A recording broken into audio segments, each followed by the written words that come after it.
Get comfortable, because tonight you are not arriving in Diamond City with a pack full of salvage, a few questions for a detective, and the freedom to leave whenever you please. You are not here for 10 minutes. You are not here to buy a box of ammunition, glance at the bright market stalls, listen to the radio, and head back out through the gate before sunset. You live here. You wake beneath the old seats of a baseball stadium that has become a town. Your room is small, your rent is due soon, and the water you use to wash your face has been carried, filtered, stored, and paid for by somebody. The vegetables in the market have come through mud, weather, and guarded roads. The lamps above the lanes only shine because somebody kept a generator running. The gates open because guards take their places before most residents are awake, and they close because the people inside have agreed, more or less, that there must be a line between the city and everything beyond it. From the outside, Diamond City can seem almost cheerful. There are signs painted in bright colors. There is fresh food if you have enough caps.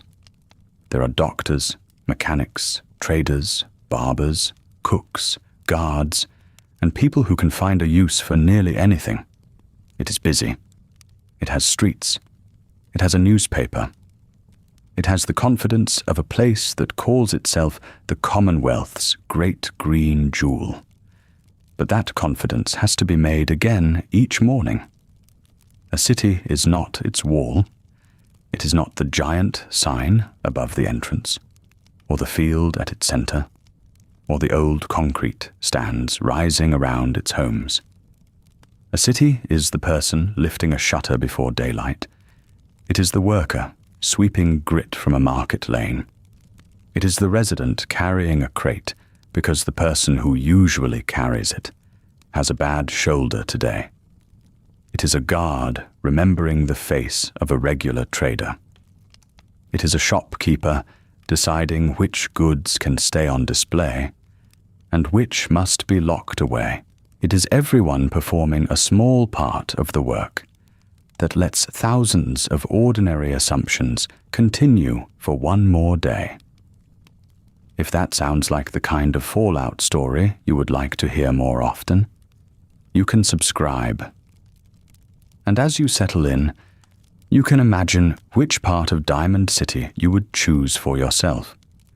A room near the market, a stall beneath the stands, a workshop close to the gate, or somewhere high enough to see the old field from your window.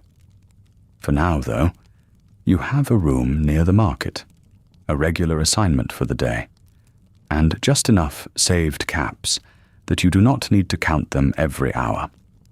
Not quite enough to stop counting them entirely. It is the year 2287, the year the sole survivor emerges from Vault 111 and begins moving through the Commonwealth. That fact matters very little to you at first light. You have no way of knowing which strangers will become important, which rumors will last, or which news will be printed and argued over tomorrow. Your day is arranged around more immediate things. Your room is rented, not owned. It is one of several narrow spaces fitted into the old structure of the stadium, where concrete, sheet metal, patched timber, and scavenged fixtures have been persuaded into something private. You have a bed, a small storage box with a reliable latch, a chair that does not quite sit level, and a shelf for the few things you want kept off the floor. There is a cup. There is a folded change of clothes. There is a plain work jacket with one elbow reinforced in a different color of cloth. There is a small pouch of caps, wrapped in fabric, and tucked where a casual glance will not find it. There is a tool you use often enough to keep close, though not so often that it has become part of your hand. That is more than some people have. It is less than the city makes you wish for. You have work most days, which is the important thing. Your assignment changes with deliveries and demand, but it stays within the same circle of tasks. Some mornings you sort goods brought in from outside. Some days you carry crates between stalls, sweep a shop front, return borrowed tools, count empty bottles, or help a merchant decide which pieces of salvage are worth cleaning and which belong in the scrap pile. You are not a famous trader. You do not own a shop. You do not give orders to anyone. Still, people recognize you. The woman at the food stall knows you prefer the cheaper stew when it is available. A guard at the gate has seen you enough times to wave you through without making a show of it. The older resident down the lane once borrowed your screwdriver and returned it with a new cloth wrap around the handle. The vendor who pays you at the end of a shift knows you will show up on time unless you are ill, and knows that if you say a crate is too damaged to stack safely, you have probably noticed something worth listening to. That kind of reputation is not grand. It does not make you rich. It does make daily life easier. The first thing you learn in Diamond City is that ease has a cost. Not always a price written down in caps, though there are plenty of those. Sometimes the cost is being known. Sometimes it is following rules that nobody has bothered to explain because everyone assumes you have already learned them. Sometimes it is accepting that the city can be welcoming and watchful in the same breath. You belong here, in the ordinary sense. You have a room, work, and people who can place your face. Yet belonging is never entirely invisible. It is shown in the way someone speaks to you at a stall, in whether you are trusted to carry a key, in whether a shop owner lets you take a meal now and pay after your shift. It is shown in who gets greeted at the gate and who must wait while their bags are inspected. Outside the green wall, the Commonwealth stretches in fragments. Farms, ruined roads, small settlements, abandoned houses, workshops, trading posts, and stretches of land where people travel quickly and without wasting daylight. Inside the wall, there are lanes with names people use without thinking. There are fixed stalls, familiar windows, shared complaints, local feuds, and work schedules. The city does not remove the problems of the Commonwealth. It gathers some of them into one place and gives them a market price, a notice board, a guard post, or a landlord. That is what makes it feel almost civilized. Not perfect, not gentle in every corner, not equal. Civilized enough that you can plan. You can decide, for example, that you will spend no more than a few caps on breakfast today. You can decide that the worn sole of your left boot can last another week if you keep it dry.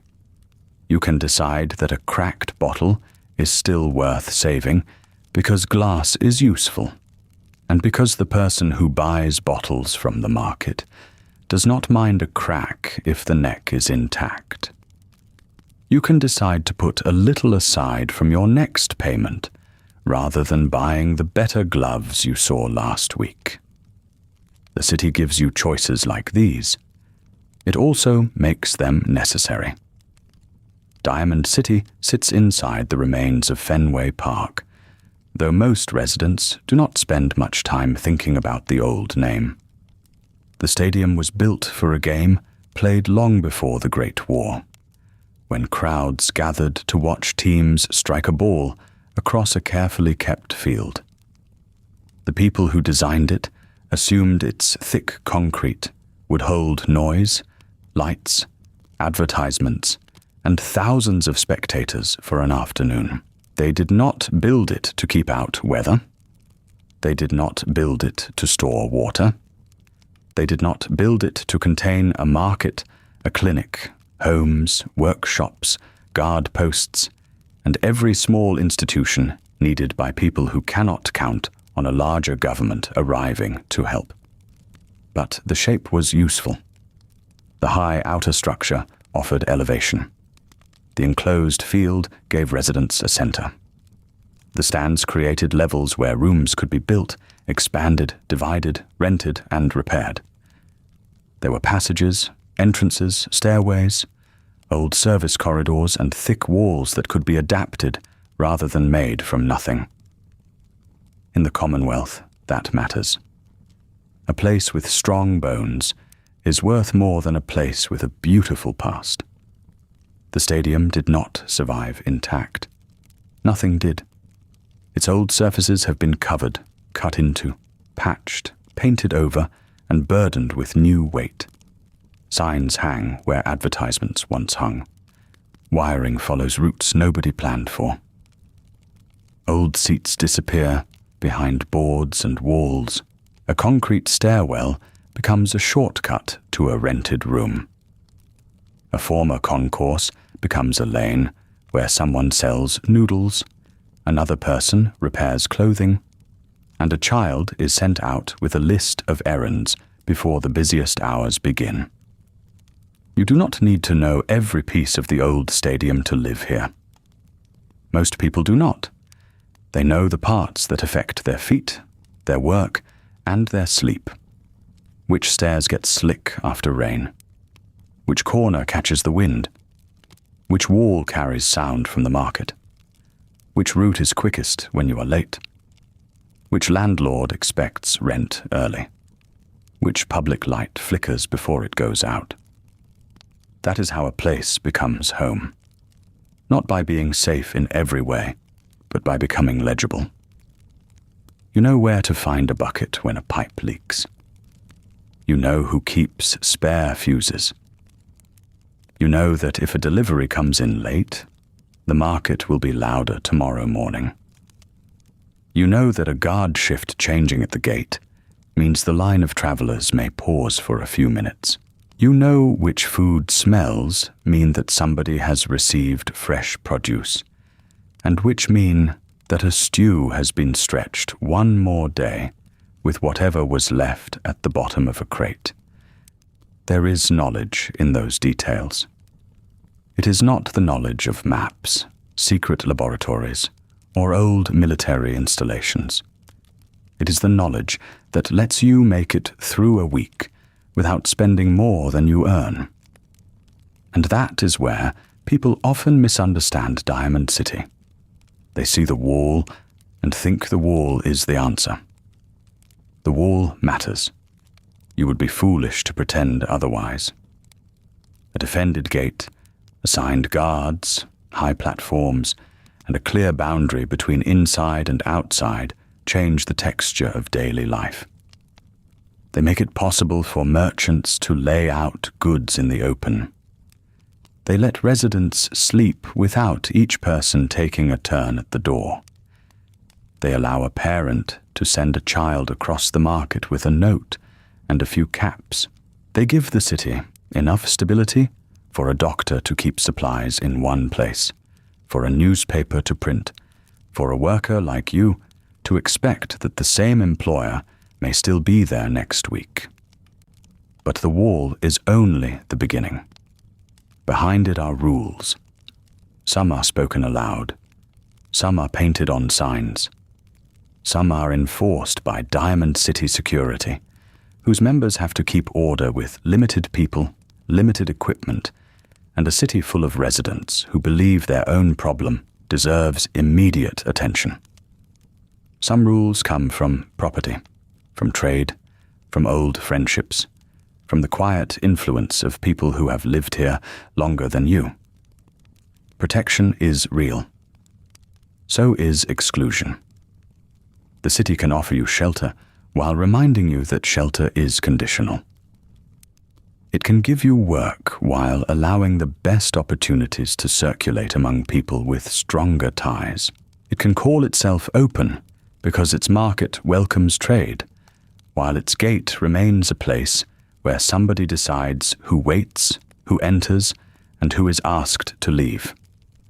You do not have to solve any of that before breakfast. You only have to live inside it. Morning has not fully arrived yet. Beyond your thin wall, pipes click somewhere in the building. A distant generator settles into its steady working sound. From farther down the lane comes the scrape of a shutter being raised, followed by a voice asking whether anyone has seen a missing wrench. You lie still for a moment longer beneath your blanket. The city is waking in pieces. Soon the market will fill. Soon you will pull on your jacket, take your small pouch of caps, and step into the passage outside your room. Soon the gates will begin admitting the day's familiar traffic, and the whole stadium will turn from a place of sleeping residents into a place of work. For now, the green wall holds the early light at its edge, and Diamond City waits for everyone inside it to begin again. You sit up before the room has fully warmed. The blanket slips from your shoulder, and the air has the dry, faintly metallic smell of old building materials. Your room is small enough that you can reach the shelf beside the bed without standing. On it sits your drinking bottle, your work gloves, a folded shirt, and the little cloth pouch where you keep what caps you are not carrying. You count them by touch rather than taking them all out. A few caps for food, if you need it. A few more for a broken strap, a replacement button, a small favor that cannot be repaid with labor. The rest stay hidden beneath the loose board at the back of the shelf.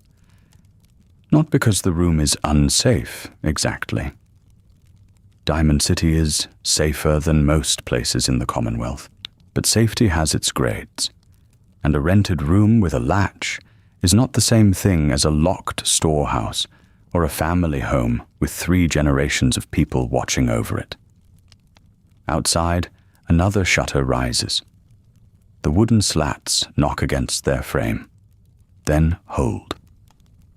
You pull on your clothes in the grey light. Shirt first, then trousers, then your jacket with the elbow patch sewn in a slightly different shade of cloth. The patch is not elegant, but it is solid.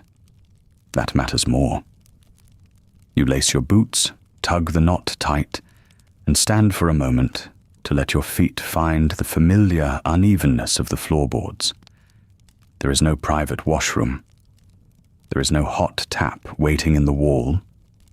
You take your bottle and your small basin into the passage, where the first residents are already moving with the quiet determination of people who do not want to lose their place in line. One neighbor carries a bucket with a repaired wire handle. Another has a towel folded over one arm, and a piece of soap wrapped in cloth, so it will not soften too quickly. Nobody speaks much at this hour. It is not unfriendly silence. It is economical silence. At the shared water point, you wait behind 2 people. The pipe runs along the wall, disappearing into a patched joint near the ceiling before reaching a narrow spout. A resident turns the handle with both hands. Water arrives after a short cough from the pipe, then falls in a thin, steady stream into the basin below. You wet your hands, wash your face, and use only enough water to work the soap into a pale lather. You rinse carefully. The basin is for cleaning, not for wasting. When you are done, you wipe your face with the rough towel and fill your drinking bottle from the cleaner line. The water tastes faintly of the container that carried it before yours. That is normal, a little mineral, a little metal. Sometimes the clean sharpness of purifier tablets if someone has been especially careful with a batch. You have learned not to expect water to taste like nothing. Water that tastes like nothing is a story from before the war, told by people who have seen old advertisements or listened to an older relative describe a kitchen sink. Here, water has a history before it reaches your hands. It may have come from a purifier maintained by somebody who knows which filter can be cleaned and which must be replaced. It may have been hauled through the gate in sealed containers, traded by a caravan that spent days moving between settlements. It may have been collected, treated, rationed, and carried up several flights of converted stadium structure before reaching this spout. Even in a city with walls, clean water is never merely part of the background. That is one reason people carry bottles everywhere. A full bottle is convenience, certainly, but it is also preparation. It means you can work through a long shift without leaving your post. It means you can accept a job on the far side of the market. It means that if a line forms at the pump, you do not have to join it immediately. A person with a sound container, a reliable stopper, and enough sense not to leave it in direct sun, has already solved a small problem before it becomes urgent. Diamond City has more water than many places because it has people, equipment, and trade. Those things are connected. A purifier needs parts. Parts need scavengers, merchants, and repair workers. Repair workers need food, shelter, and payment.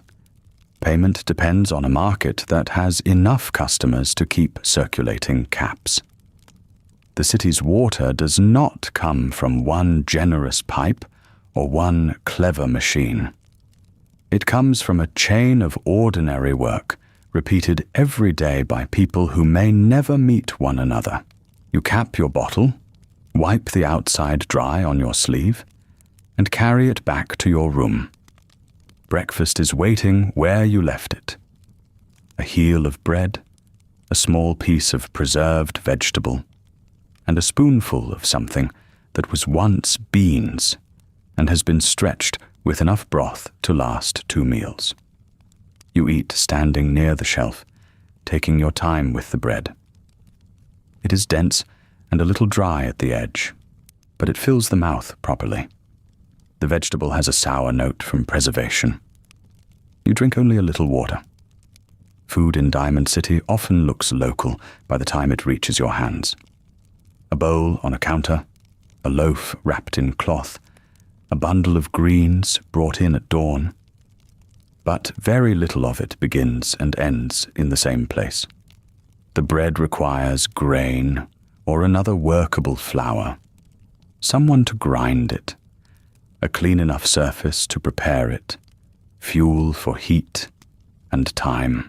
The stew requires vegetables grown in managed soil, perhaps a little Brahmin milk or rendered fat, perhaps dried herbs kept in a jar above a cook fire.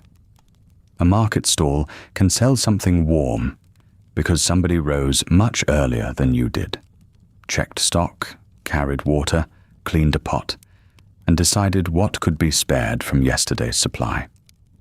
The city does have small growing spaces. You see planters, gardens, and corners where people coax useful things from dirt that has been hauled, mixed, and protected. But a settlement this large cannot feed itself on a few patches of green. It depends on farms outside the wall, on trading partners, on people who bring produce in before it spoils, and on vendors who know how to turn a limited shipment into meals for many customers. A bowl of stew is never only a bowl of stew. It is a route, a harvest, a working stove, a guard at a gate, and a person willing to spend their morning stirring a pot instead of earning caps somewhere else.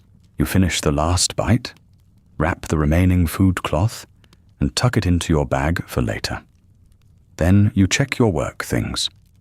Gloves, a strip of spare cord, a small rag for dust and grease, a pencil worn down to half its length, the folded inventory note you were given yesterday, written in a hand that expects you to recognize each mark. Your tools are modest, but they are yours, or close enough. Some were bought, some were traded for. One was passed to you by a worker who moved on to a better position and no longer needed it.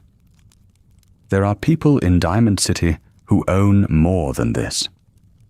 They have stalls, locked cabinets, regular suppliers, rooms with better windows, perhaps a relative who can put in a good word when a job opens.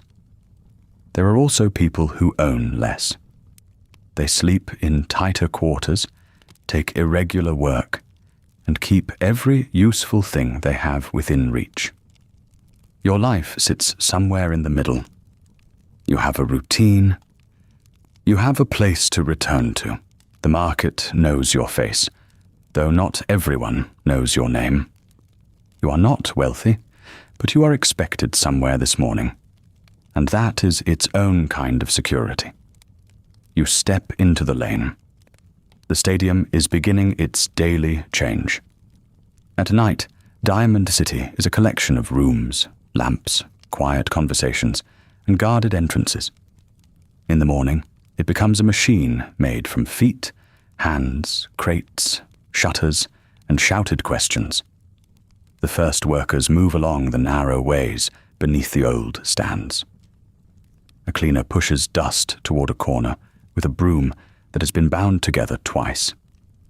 Someone carries folded cloth awnings toward the market.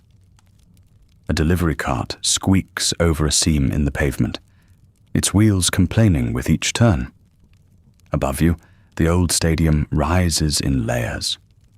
Concrete steps, railings, patched walkways, and sections of seating have been turned into homes, workspaces, storage rooms, and little enclosed corners where people make a private life as best they can. The building was designed for spectators who would arrive, watch a game, buy a drink, and leave again. Now its passages hold residents who know every loose board and every spot where rain finds its way through. The great field lies ahead, still open and quieter than it will be in an hour. Around its edges, stalls wait behind their shutters. Signs hang over doorways. Lamps are being extinguished one by one as daylight strengthens enough to replace them. You pass a woman kneeling beside a storefront, rubbing yesterday's grime from a window with a damp cloth. Nearby, a young errand runner balances a stack of empty bottles in a crate. A vendor has laid out a row of tools on a cloth and is inspecting each handle for cracks. Two laborers argue softly over whether a crate belongs near the market entrance or closer to the storage lane. No one is performing the city for visitors yet. This is the part residents see. The market's polished version of itself comes later, when goods are displayed and the voices grow louder. Before that, there is lifting, sorting, sweeping, and counting. There are deliveries that must be placed where they will not block a lane. There are shutters that stick in damp weather. There are lamps that need trimming, locks that need checking, and scraps of packaging that must be removed before customers begin stepping around them. You make your way toward your assignment, passing the edge of the central market. The air changes as you get closer. Dust gives way to cooking smoke, old wood, cloth, and the sharp scent of oil from a lamp being refilled. Somewhere, a radio has been turned on low enough that its sound is more texture than music. At the far end of the open space, the gate has begun its morning work. You cannot see much from here, only the movement around it. Diamond City security has already taken up position. Their job is partly visible and partly not. You see the guards near the entrance, the steady posture, the gestures that direct arrivals to wait or move forward. What you do not see are the decisions made in a glance. Which trader is familiar? Which cart has come through before? Which person needs a question answered before the door opens wider? The gates do not simply swing open and let the Commonwealth pour inside. A city cannot work that way, not when every newcomer may be carrying goods, problems, rumors, requests, and unknown obligations. The guards have to keep traffic moving without allowing the entrance to become a knot of arguments. They have to recognize regular caravan routes. They have to decide when a loaded Brahmin can pass and when a cart needs inspecting. They have to listen for the small things that suggest trouble without making every traveler feel accused. It is a difficult kind of work because its best outcome is usually boring. The gate opens. The expected people enter. Goods reach the market. Residents continue their day without needing to think much about the wall around them. That is what the wall buys. Not perfect peace, not freedom from worry. It buys enough predictability for a shopkeeper to set goods on a counter, for a worker to leave a room unlocked during a short shift, for a child to carry a message across the market without an escort. It buys the chance to make plans that extend beyond the next hour. You pause at the corner where your lane meets the market road and adjust the strap of your bag. A familiar trader's cart rolls through the gate in the distance. The guards wave it onward after a brief exchange. Behind it comes a person on foot carrying a bundle against their chest and waiting patiently for their turn. The city is awake now. Shutters rise all along the market. Voices gather and overlap. A pot lid rattles somewhere nearby. Your own work is waiting, along with the list in your pocket, and the small tasks that will fill the morning before you notice the time passing. You start toward the storefront, moving with the flow of residents beneath the old stadium seats, while beyond the green wall the day spreads across the Commonwealth. The storefront is not grand. Most places in Diamond City are not, once you stand close enough to see the seams. From the market road, it has a painted sign, a counter, and a few useful things arranged to catch the eye. From the side, where you enter through a narrow service door, it has patched boards, a shelf that leans toward the wall, and a lock that only works if you lift the latch before turning the key. Your assignment this morning is deliveries. A crate has come in with the trader at the gate, and the stall owner wants its contents sorted before the main crowd becomes too thick to move through. You take one end of the crate, while another worker takes the other, and together you carry it from the loading space beside the market toward the back room. The wood creaks under the weight. Inside are glass bottles wrapped in old cloth, a spool of insulated wire, several boxes of screws, 2 dented cooking pots, and a bundle of fabric that smells faintly of dust and smoke. Nothing in the crate would look impressive laid out on its own. But a cracked bottle can become a container for clean water. Wire can bring light to a dark room.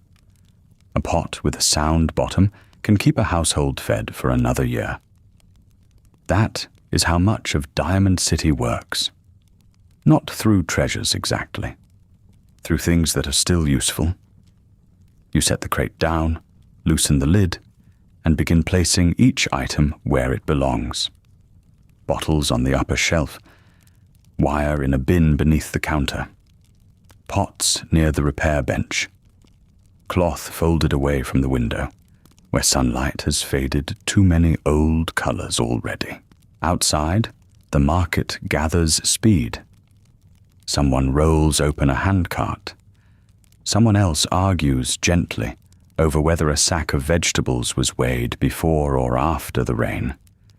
A child runs past with a note folded in half, then returns a moment later because they have been sent to fetch something else.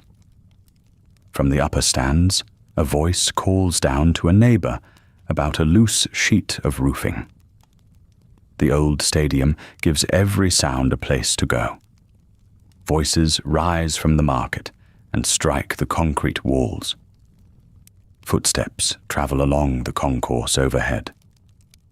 A hammer taps somewhere beyond the green wall, then pauses, then resumes with the steady patience of somebody making a repair that cannot wait for a better day.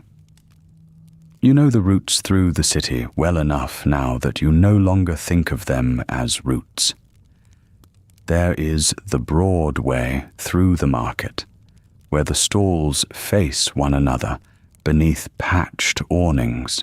There are the narrower lanes that run toward the residential stands, where doors have been cut into old service rooms, and old seating areas have been turned into homes. There are stairwells that lead upward to rooms with a little more air and a little less privacy.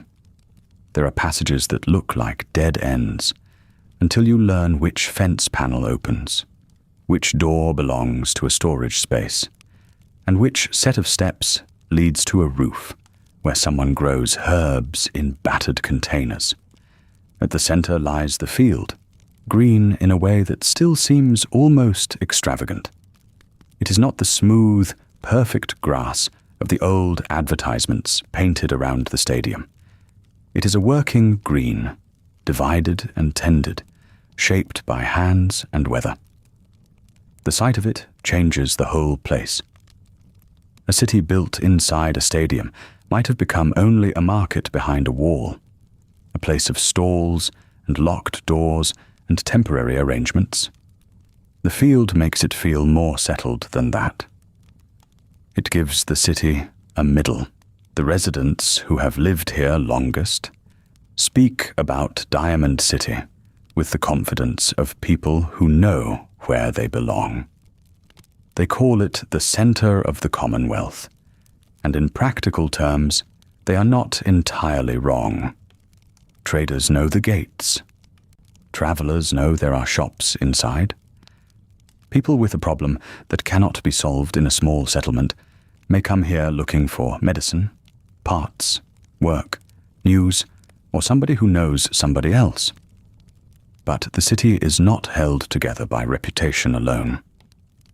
It is held together by the person sweeping broken glass from a lane before someone steps on it, by the guard who remembers which caravan arrives each month, by the cook who stretches yesterday's ingredients into today's stew, by the laborer who carries a crate without dropping it, by the doctor who keeps a cabinet in order, by the stall owner who notices that a lamp has started flickering and sends for someone before the whole shop goes dark. You finish sorting the delivery and take the empty crate back outside. The lane is narrower now that the market is open. A customer stands in front of one stall examining a repaired hand tool. Two residents compare the condition of a pair of boots. Near the corner, a cleaner works a stiff brush along the edge of the paving, pulling dust and bits of paper away from a drain that has not functioned properly in longer than anyone can say. You pass beneath a row of old seats, their faded shapes still visible above the newer walls and railings. Some have been left in place because removing them would take time and labor that could be spent elsewhere. Some form the backs of small terraces outside upper rooms. Some have disappeared beneath boards, cloth, and carefully arranged scrap. The stadium was built for crowds who came and went. They arrived at a set hour, found their places, watched the field, bought food from bright counters, and left again when the game was done. The structure assumed abundance. It assumed lights would always come on when a switch was pressed. It assumed water would run through pipes without anyone carrying it.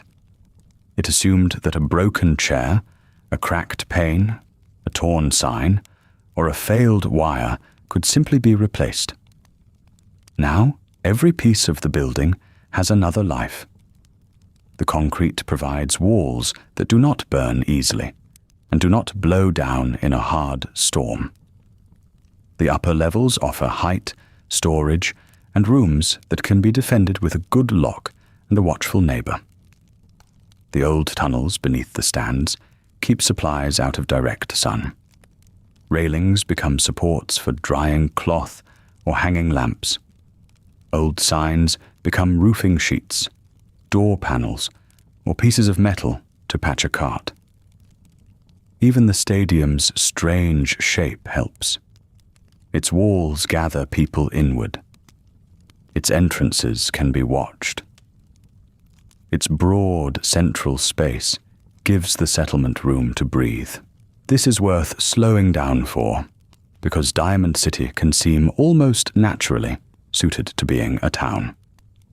It is easy to look at the green wall, the market, and the busy lanes, and imagine that the place simply became what it is. It did not. A stadium is a large shell. A town is thousands of decisions made over years. Someone had to decide which entrance would become the gate. Someone had to clear enough rubble for carts to pass. Someone had to find a way to bring in water, establish rules for market space, and settle arguments over who slept where. Someone had to repair the first lights, then find fuel or power for the next set. Someone had to decide that a broken room beneath the seats could become a home if its leaks were patched and its door reinforced. Then somebody else had to maintain all of it. That is the hidden labor beneath the city's familiar appearance. The painted signs and crowded stalls are what visitors remember. Residents remember the work behind them. They remember which stair buckles under a heavy load. They remember that the lamp near the north lane needs a new connection every few months. They remember that a roof patch made from thin sheet metal sounds different in rain, and that a sound roof is worth more than a tidy one. Pre-war materials are everywhere, but they are no longer pre-war objects in any simple sense. A plastic seat becomes a scoop for grain. A broken display case becomes glass for a window. A scoreboard panel becomes a wall. An old service terminal, if it can still be coaxed into working, becomes a place to keep records or read an old maintenance schedule. Nobody treats these things as museum pieces. They are parts. They are options. They are what you have. You carry the empty crate to the rear storage area and find another task waiting. A stack of smaller boxes needs moving from one shelf to another so that the stall owner can reach the stock most likely to sell today. You begin with the light ones, sliding them carefully across the boards. Then come the heavier boxes, filled with mixed hardware and sealed containers whose labels have long ago peeled away. The work is repetitive, but it has its own quiet logic. The goods used most often go nearest the counter. The things that spoil go where they can be seen. Fragile items stay high and dry. Anything that might attract pests is sealed twice if there is enough material to spare. Tools are returned to the same place each time, because losing 10 minutes searching for a wrench can turn a small repair into an all-day irritation. You learn these rules not from a book, but from watching. The older workers do not explain every step. They show you once, perhaps twice, then expect you to notice. You notice how they test the weight of a box before lifting it. You notice that they save string, fold cloth, rinse bottles, and straighten bent nails whenever there is a spare moment. You notice that a person who can make an object last earns a kind of respect that does not need announcing. In Diamond City, practical knowledge travels through hands. A child watches someone mend a sleeve. A new worker learns which vendor will trade for scrap and which wants food. A resident discovers that a terminal can still be useful even when half its keys are gone. A guard learns which cart wheels leave the deepest marks after rain. A person who came to the city with little more than a bag and a few caps slowly picks up the habits that make staying possible. By late morning, the storefront has settled into its rhythm. The owner speaks with customers at the counter. The other worker takes a bundle toward the market. You crouch beside a small lamp near the back wall, where the light has been cutting in and out since yesterday. The lamp is made from mismatched parts. Its shade is scratched. Its cord has been wrapped in cloth near the base.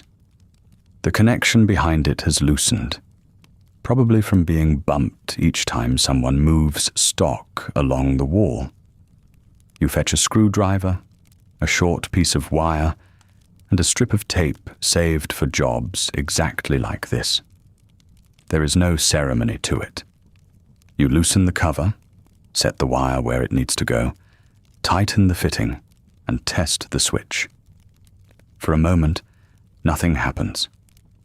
Then the bulb gives a small, steady glow. It is not bright enough to change the room. It does not make the shelves look new. It does not turn the old stadium into the place it once was. But it means the back counter can be used through the afternoon. It means someone will not have to squint while sorting small parts. It means one more piece of the city has been persuaded to keep doing its job. You put the screwdriver back where it belongs, wipe your hands on your trousers, and hear the market outside growing louder still. The town is fully awake now, built around you from concrete, salvage, habit, and the ordinary decision to repair what can be repaired. Outside, the market has found its full voice. It is not loud in one single way. It is a layer of sounds, each one useful to somebody. A cartwheel complains over a broken seam in the pavement. A merchant taps a metal spoon against the side of a pot to show that something warm is ready. Caps click into a palm, then into a jar.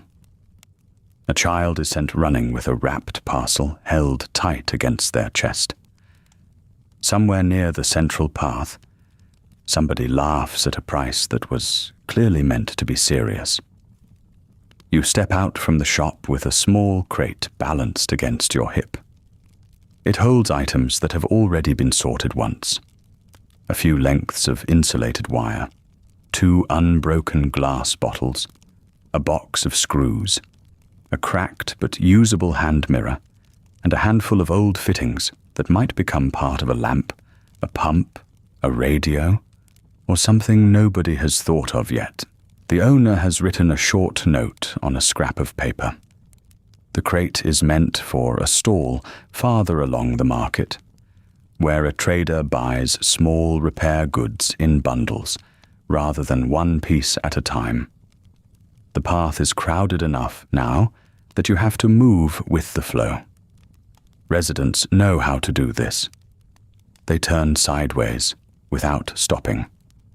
They shift a bag from one hand to the other before it catches on a display. They do not stand in the middle of a lane to think. The market is not large, but it has enough traffic that a person who pauses in the wrong place becomes an obstacle before they become aware of it. A man with a folded tarp over one shoulder passes you, heading toward the gate. Behind him comes a woman leading a Brahmin at a patient pace. The animal's load is tied down with rope, cloth, and strips of old seatbelt. The bundles hanging from its sides are uneven, some broad and soft with produce, others narrow and hard-edged with tools or scrap. The trader walking beside it has the look of someone who has already been awake for many hours. Dust sits along the cuffs of their boots. Their coat has been repaired at both elbows. Nothing about their clothing is decorative, though each pocket has been placed where a hand can reach it quickly. They are greeted at 2 stalls before they reach the center of town. That is one of the quiet advantages of returning often. In Diamond City, a familiar face is worth more than a polished introduction. People know whether you pay when you say you will. They know if your bundles contain what you claim. They know whether your Brahmin is likely to knock over a display, whether you complain about every cap, whether you come back next month with the same story or a different one. You arrive at the stall with the crate. The trader there is busy examining a kitchen knife brought in by a scavenger. The blade has dark spots along one side, and the handle is wrapped in tape. The scavenger says it only needs cleaning. The trader turns it over, tests the balance, and runs a thumb near the join where the handle meets the metal. Nobody raises their voice. Nobody has to. The scavenger wants to sell an object. The trader wants to avoid buying a problem. Both know that a knife which looks useful and a knife which stays useful are not always the same thing.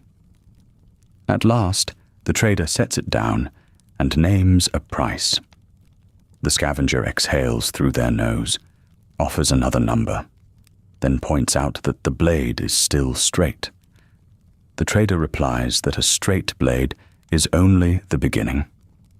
There is the rust, the loose handle, and the time needed to make it fit for resale. After a little more talk, the knife changes hands. A few caps move across the counter. Not many. Enough to matter. Then it is your turn. You set down the crate and pass over the note. The trader reads it, looks inside, and begins the same careful process. The bottles are lifted toward the light. One length of wire is bent gently between 2 fingers. The screws are poured into a shallow tray and stirred with the tip of a nail, checking for stripped threads and bits of useless debris. You wait beside the counter. This is not wasted time. Waiting is part of trade. A person who rushes an inspection suggests that they want the other person to miss something. A person who talks too much may be trying to cover a flaw. So you stand quietly, answer what you are asked, and let the goods make their own case. The trader holds up the cracked mirror. Still reflective, they say. Still useful, you answer.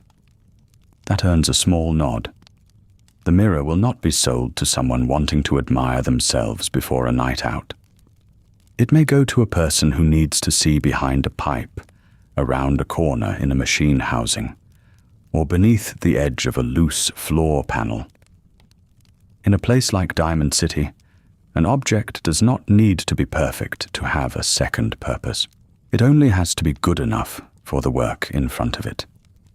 The bundle is priced as a whole. The trader offers less than the owner hoped for, though not enough less to make the exchange impossible. You consider the note again. There is a number written beneath the list of goods.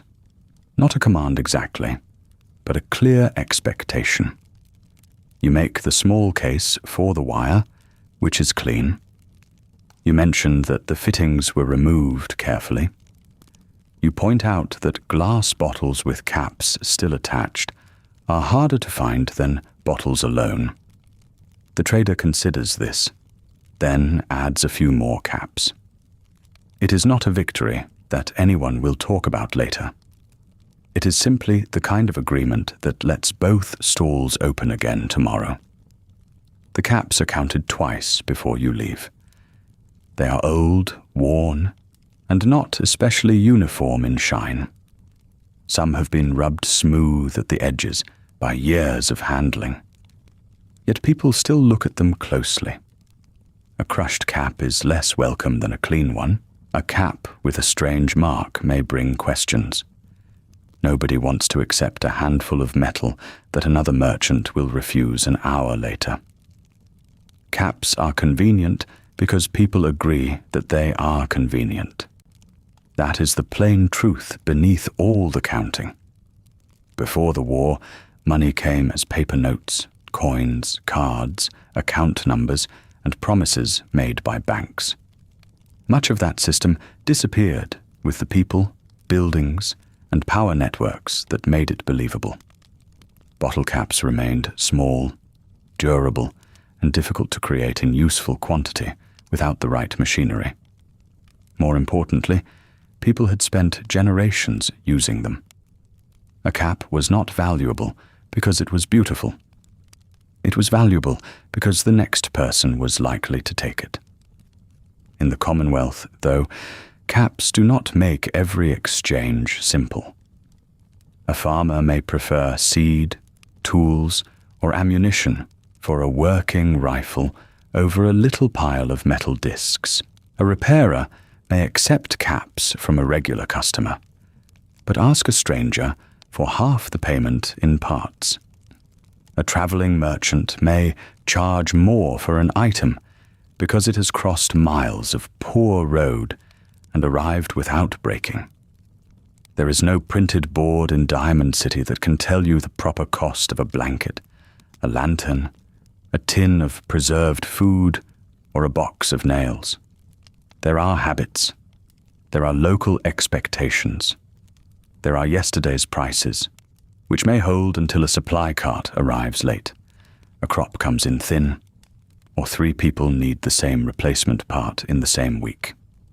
That is why the market is full of inspection. Weight matters. Condition matters. Whether an item can be cleaned, patched, sharpened, or taken apart matters. So does the story attached to it. A sealed bottle from a known trader is one thing. A sealed bottle found in the bottom of an abandoned cellar is another. A working radio is worth more if the seller can explain which station it receives and how long the battery lasts. Trust has a price, even when nobody says so aloud. You carry the payment back toward the shop in a small cloth pouch tied securely at your belt. It is not your money to spend. That makes you more aware of its weight, not less. Every cap represents a decision made by someone else. The owner will use them to buy stock, pay rent, settle a favor, replace a broken hinge, or keep a little aside for the sort of problem that arrives without asking. Near the middle of the market, a disagreement is beginning at a produce stall. A customer has picked through a basket of mut fruit and found several pieces with soft spots.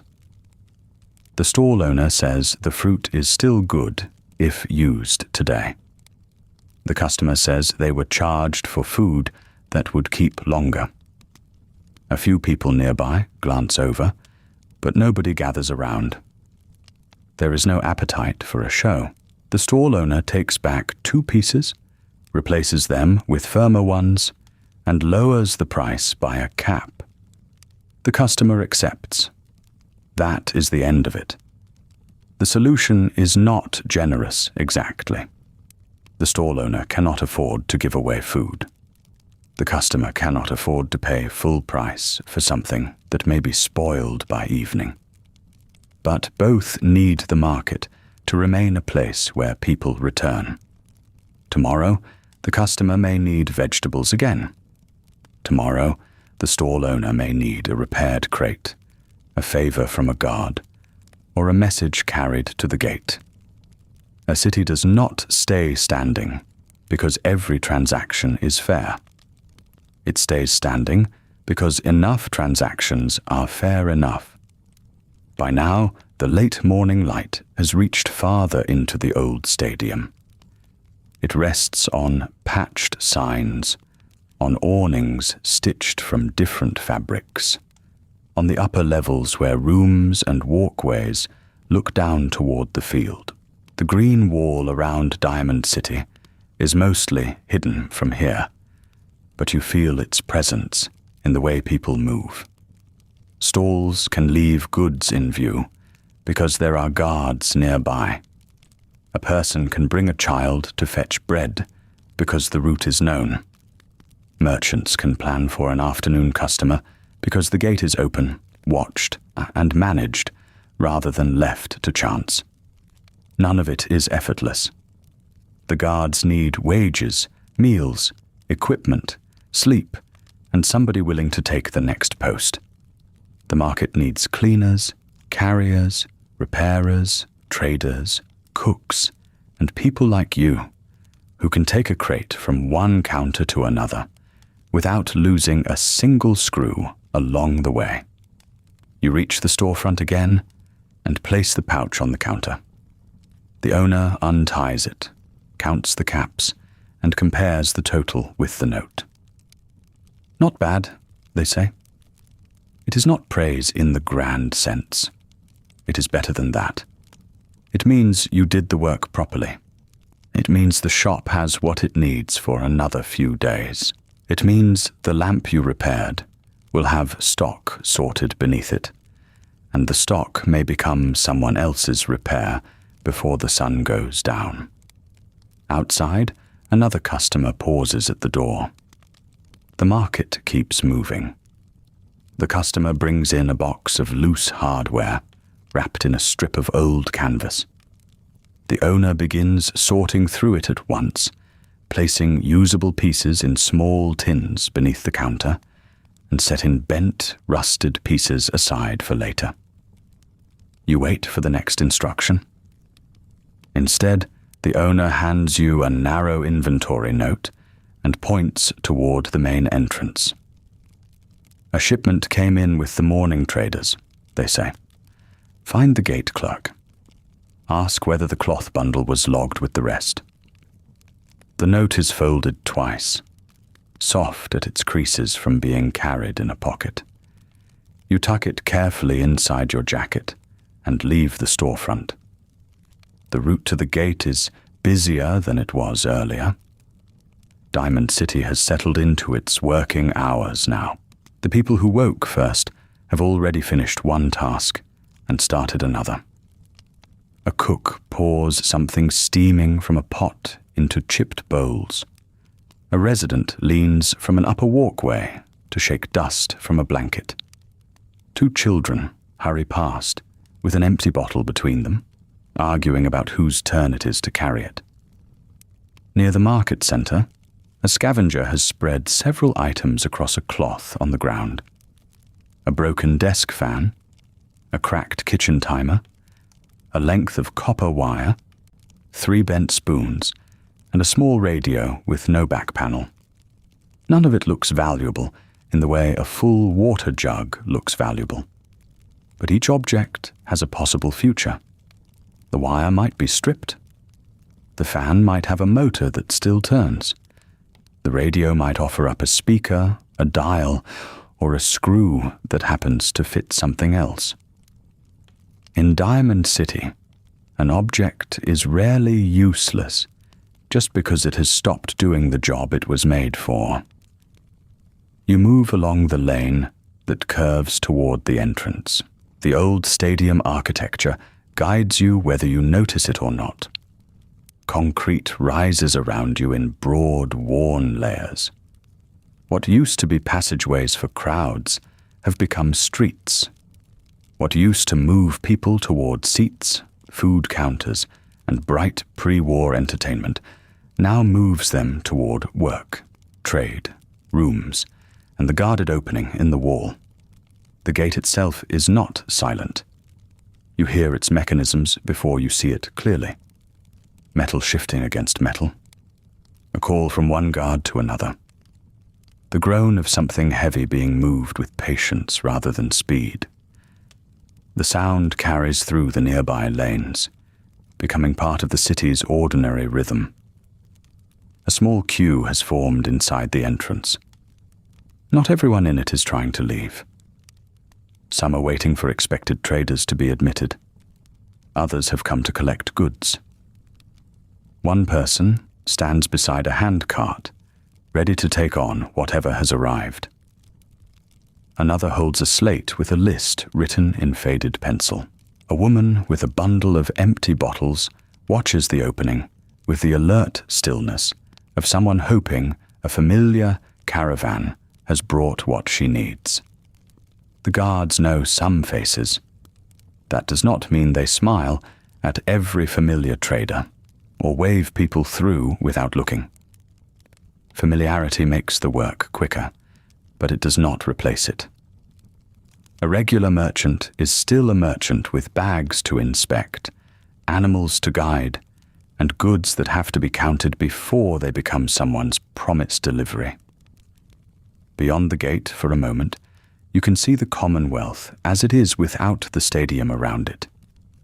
A broken street, low, weathered buildings, a stretch of uneven ground where grass and old pavement have made their quiet argument for 200 years.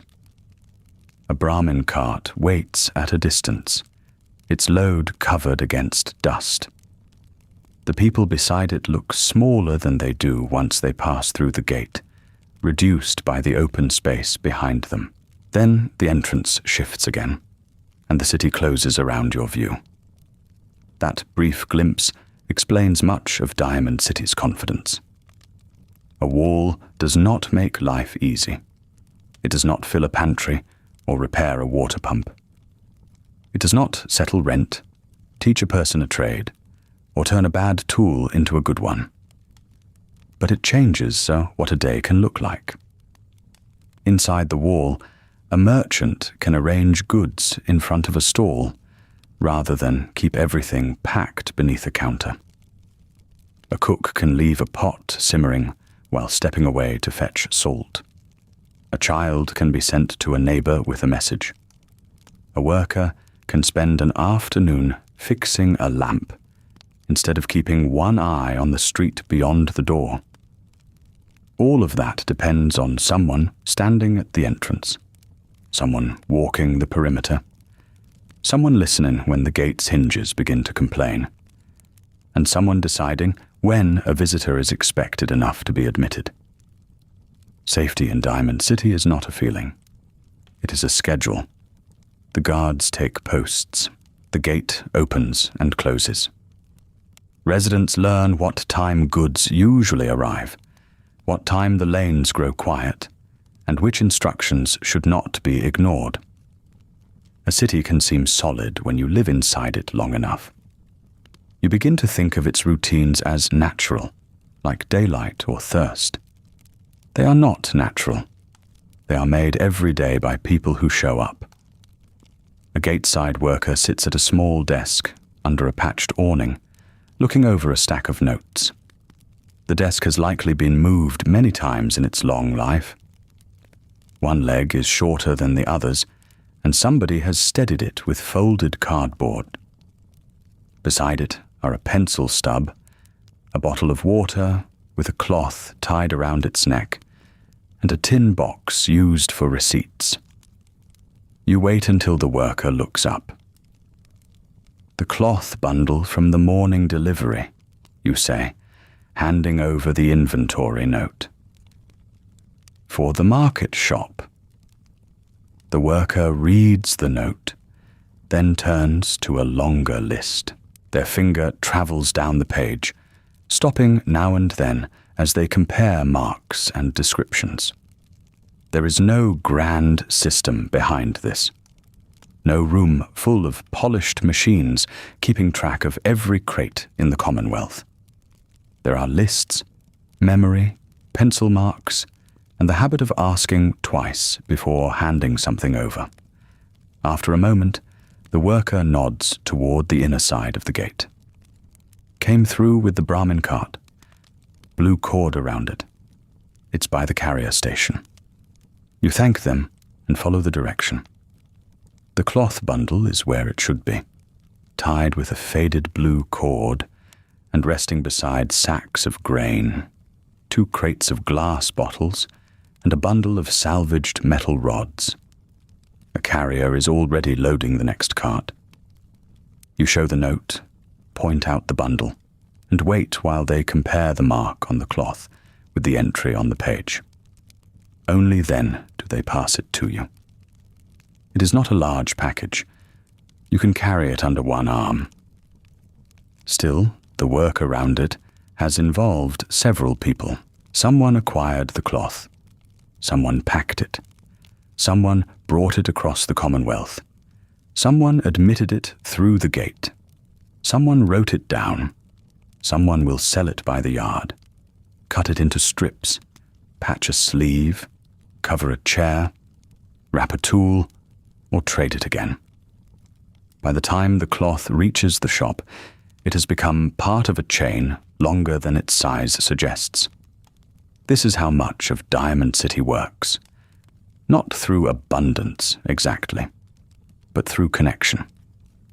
The city has people who know how to mend clothing, people who can repair a pipe, people who can turn scraps into ammunition, people who can grow food in poor soil, people who can make a meal out of what arrives in a sack, and people who can keep accounts well enough that tomorrow's shipment does not disappear into confusion. A settlement with only one kind of worker cannot stay settled for long. It may survive for a while. It may hold a few rooms together around a single pump or a guarded road. But Diamond City has lasted because it gathers specialties. The doctor needs supplies. The farmer needs tools. The guard needs meals. The merchant needs customers. The customer needs wages. The laborer needs a room that does not leak. Each person's small problem becomes another person's job.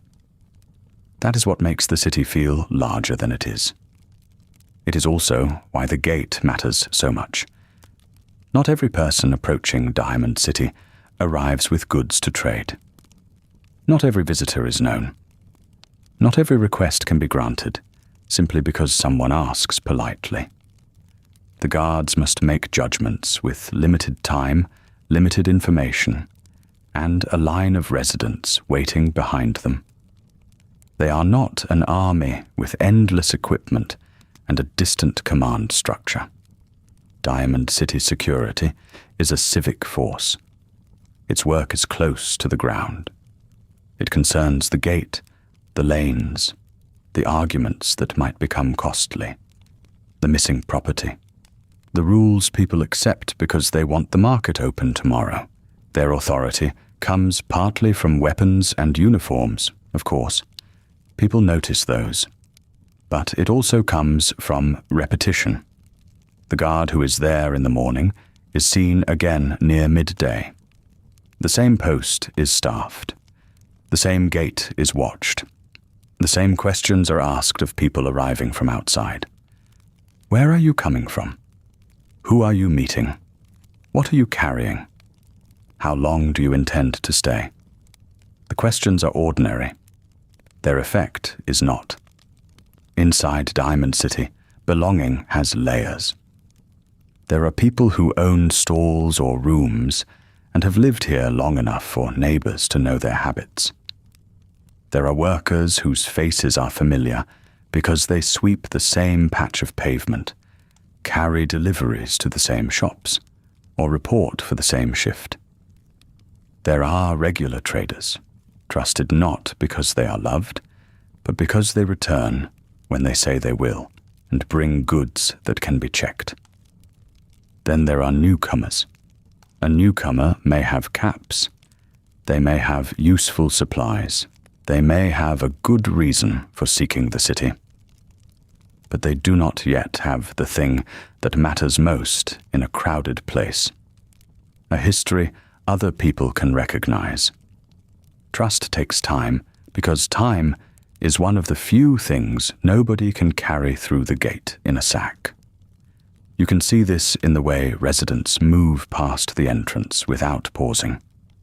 They know where they are going. They know who is likely to be working. They know which alley leads to the market and which stairwell leads to the stands. The gate is part of their day, but not an obstacle they have to solve each morning. For the person waiting outside, it is something else. It is a decision made by people already inside. Diamond City's protection is real.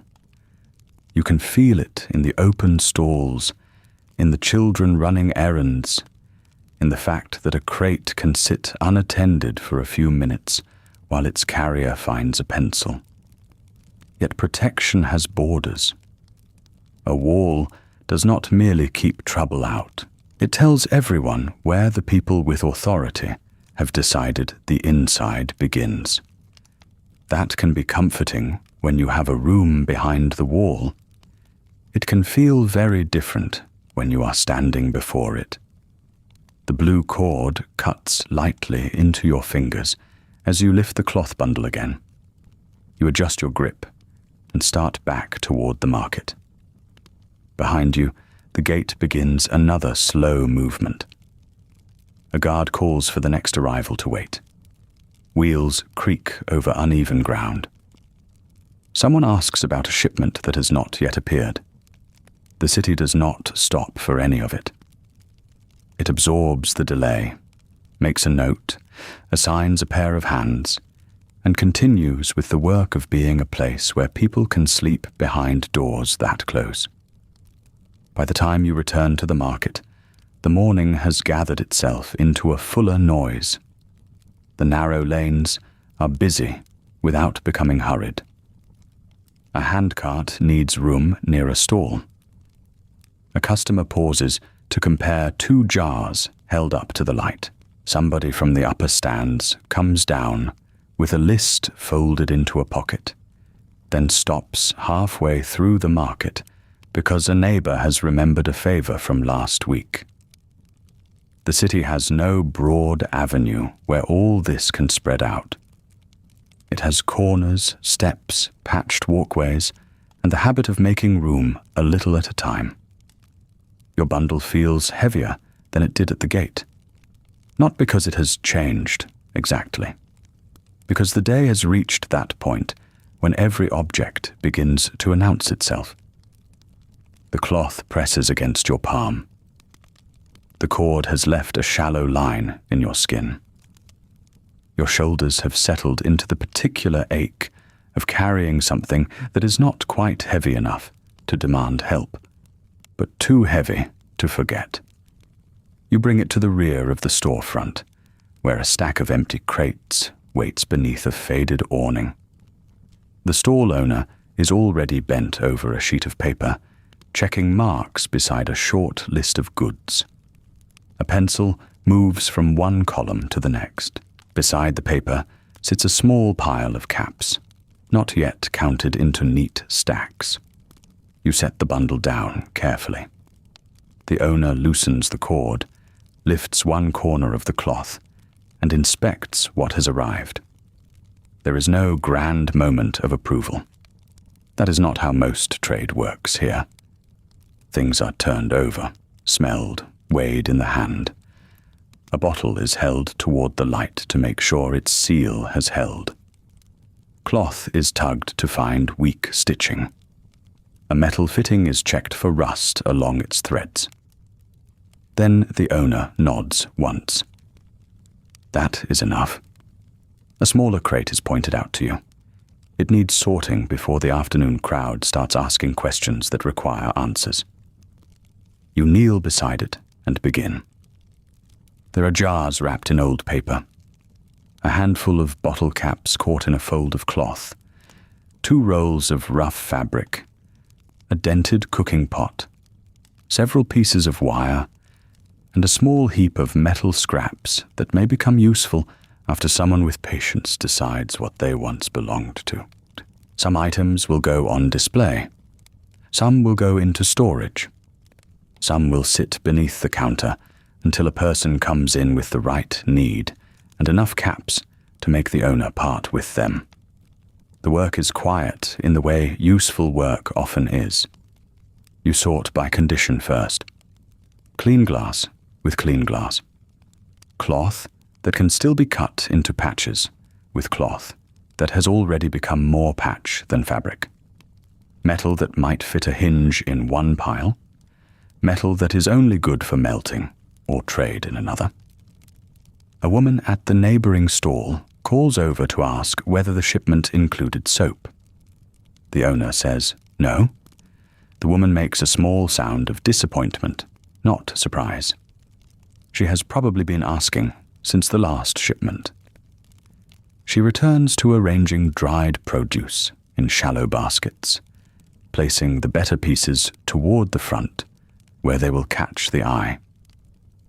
Near midday, the market begins to change shape. The travelers who came early have finished their first rounds. Some leave with purchases tucked under their arms. Others linger, trying to stretch a few caps across too many needs. Residents come down from workrooms and upper levels. A guard off duty stops near a food stall, still wearing the posture of somebody who has spent the morning at the wall. A pair of children are sent across the market with a covered bowl and instructions not to tilt it. They manage the first part of the journey well enough. The smell of food slowly takes over from the smell of dust, cloth, oil, and warm metal. It comes from the places where pots have been set over heat since early morning. A thin stew, perhaps, thickened with whatever vegetables were available. Fried slices of something that may have begun the day as a root crop. Bread warmed near a stove, so that it seems more generous than it is. The smells are not luxurious. They are practical, and that makes them harder to ignore. When the owner tells you to take your break, you do not need telling twice. You leave the sorting crate where it is, brush your hands against your trousers, and head toward the covered space beneath the stands. The market remains close by, but the shade changes the feeling of it. Overhead, old stadium concrete holds back the sharpest part of the daylight. The structure was built to shelter spectators from sun and rain while they watched a game below. Now it shelters people eating from chipped bowls, repairing shoes, waiting for work, and making arrangements that may decide whether the next week goes smoothly. There are benches here, though no two look alike. One is a length of timber set on blocks. Another has been made from old seats bolted to a frame. A third is simply a low wall with enough flat space to sit on. You choose a place at the end of it, where you can rest your back against a cool concrete support. Your meal is wrapped in cloth, a piece of bread, a small portion of cooked vegetables, and a little cup of watered-down broth with bits of leaf floating on top. You eat slowly, not ceremonially. Slowly because food is easier to enjoy when you let it last. Around you, the noon conversation rises and falls. Two laborers discuss a roof patch that has started leaking again. One says the problem is the sheet metal. The other says the problem is that nobody ever fixes the supports beneath it. A resident from the stands has brought down a broken lamp and is asking whether the repair stall can look at it before evening. A young courier repeats a message under their breath before crossing the lane, making sure they have not forgotten the part about payment. Someone nearby is reading a notice posted on a board. There are work offers, requests for missing tools, a reminder about a meeting, and a handwritten line asking whether anyone has seen a particular Brahmin harness. The notice board is not elegant. Its edges are crowded with old paper and new paper, with corners curling in the heat. But it does what a public square is supposed to do. It lets people find one another without having to know where every person lives. You hear the word rent spoken in a low, irritated voice. A tenant is talking to a landlord, or perhaps to someone who speaks for one. The argument does not become loud enough to pull a crowd. Both people know the basic facts already. A room behind the wall is worth caps. A room close to the market is worth more. A room with a solid latch, a roof that does not drip, and a working light is worth more still. You glance toward the small pouch tucked inside your jacket. There are caps in it. Not many, but enough that you count them in your mind from time to time. You know what they are for before you know what you might like them to be for. Rent comes first. Food follows close behind. Then there are the small failures that arrive without warning. A torn sleeve, a cracked sole, a tool handle that splits, a bottle that breaks, a cough that lasts longer than it should. A person can make a cap disappear quickly in Diamond City. That does not make the city unusual. It makes the city honest about what it costs to remain in one place. Food tells the same story. A bowl of stew seems simple when it is set in front of you. It is warm, filling enough, and gone sooner than you expect. But every part of it has come through somebody's hands. The vegetables may have been grown in Commonwealth soil, in a garden close to a settlement, or in carefully tended rows where people can keep an eye on them. Mutfruit, potatoes, corn, and whatever else has managed to grow through the season all need land, water, seed, tools, and time. Brahmin products enter the city in their own ways. Milk can be used quickly when it is fresh, or worked into other foods before it turns. Hide becomes leather. Dung becomes fuel or fertilizer. A Brahmin is never merely an animal passing a gate. It is hauling power, food, trade, and a reason for someone to keep a schedule around feeding, shelter, and repairs to its harness.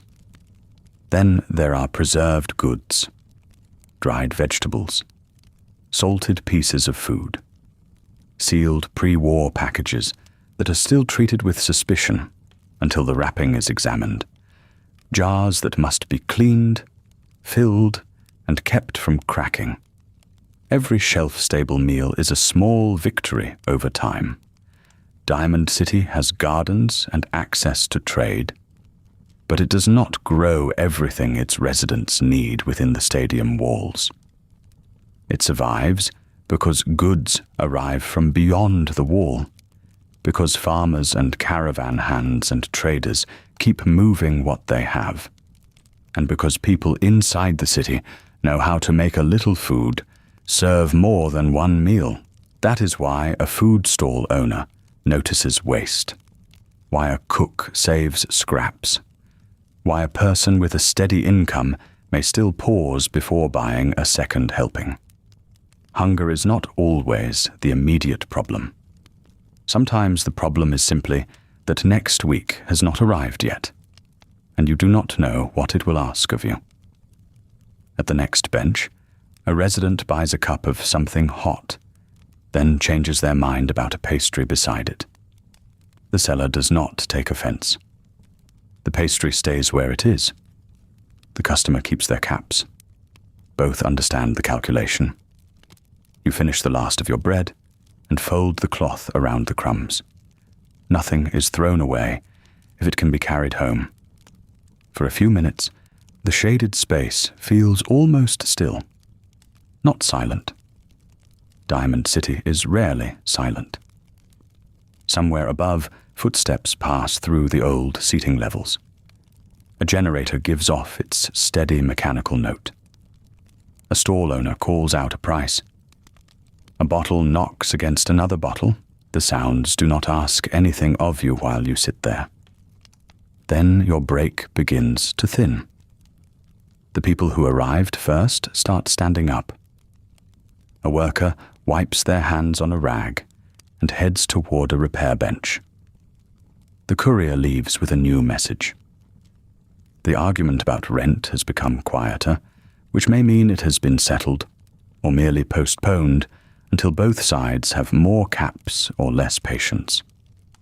You rise from the bench and stretch your fingers once. The market is waiting in the sun beyond the shade. The crate still needs sorting. The afternoon will bring more deliveries, more questions, more objects that have to be judged by whether they can be used, repaired, traded, or saved. You tuck your empty cloth into your pocket and walk back toward the storefront. For 1 hour, the city had made room for food and talk. Now it turns, without any announcement, back toward work. The storefront looks different after midday. Nothing has moved very far.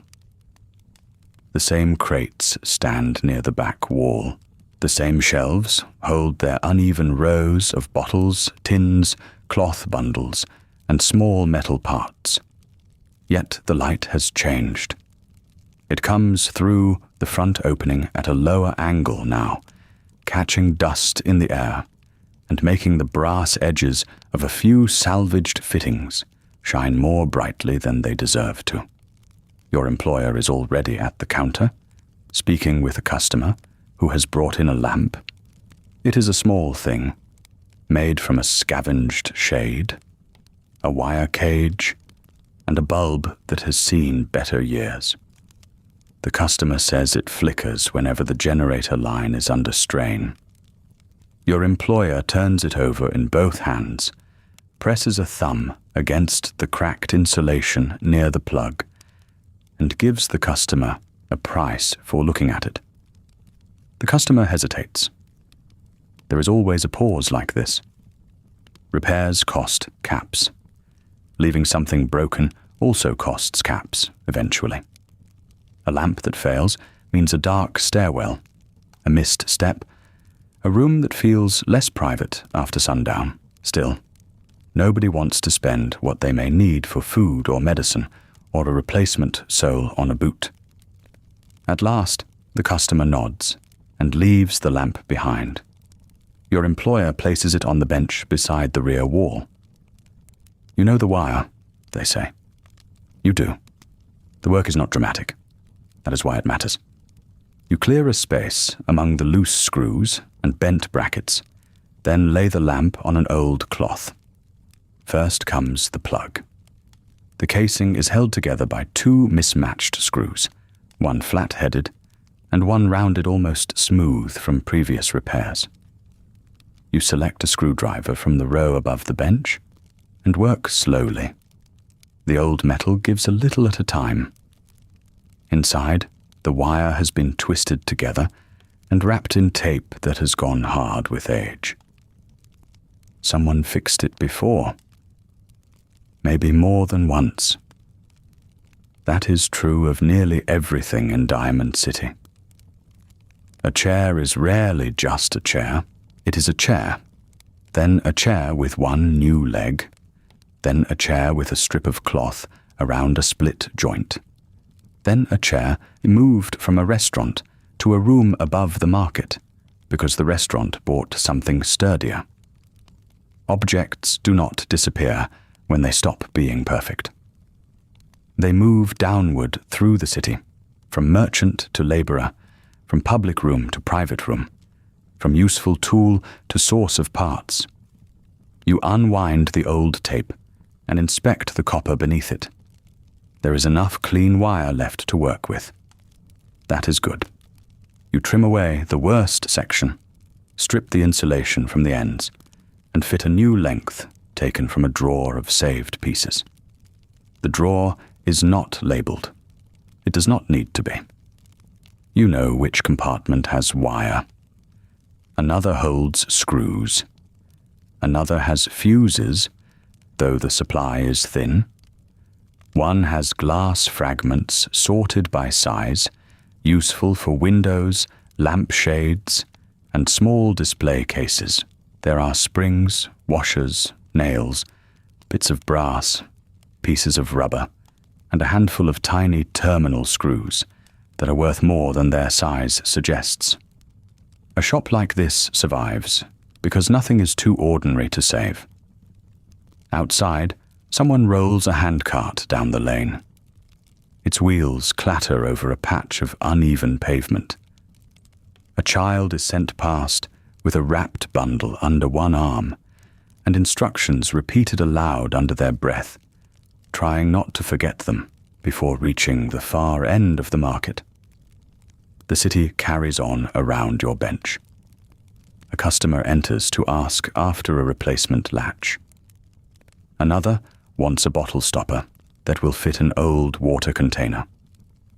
A stall owner stops by with a strip of torn canvas, hoping it can be patched before tomorrow's weather turns. Your employer answers each question with the same careful rhythm. Look at the item. Ask what it is for. Ask how soon it is needed. Decide whether there is a repair, a substitute, or only an honest refusal. It is easy for an outsider to notice the bright signs, the busy stalls, the old stadium walls rising over the market. It is harder to notice the thousands of small decisions underneath them. A hinge does not squeak forever if somebody has oil. A window does not stay covered if somebody has cloth and nails. A light does not come on at dusk because the city is prosperous in some grand and abstract way. It comes on because a person saved a length of wire, another person knew how to join it, and somebody else paid a few caps, rather than letting the problem wait until it became larger. The Commonwealth still has machines from before the war, but machines are not the same thing as convenience.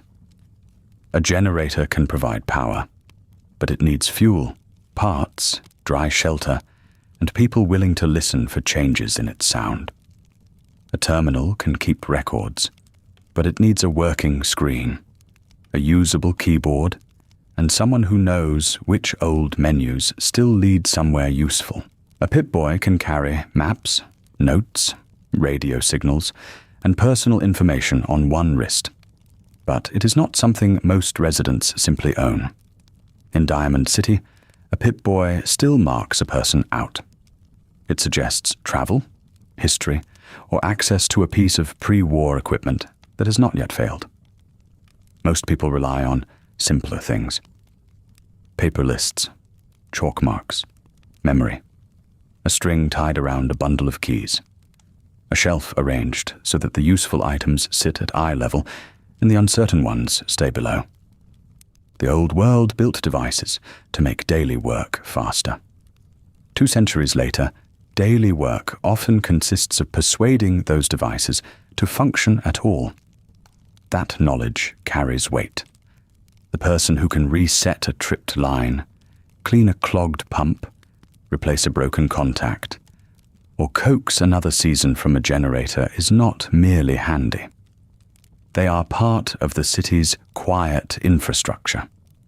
Their work may not earn the attention given to a well-stocked stall or a guard at the gate.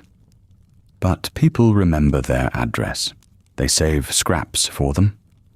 They ask after them when a light starts blinking or a door refuses to close.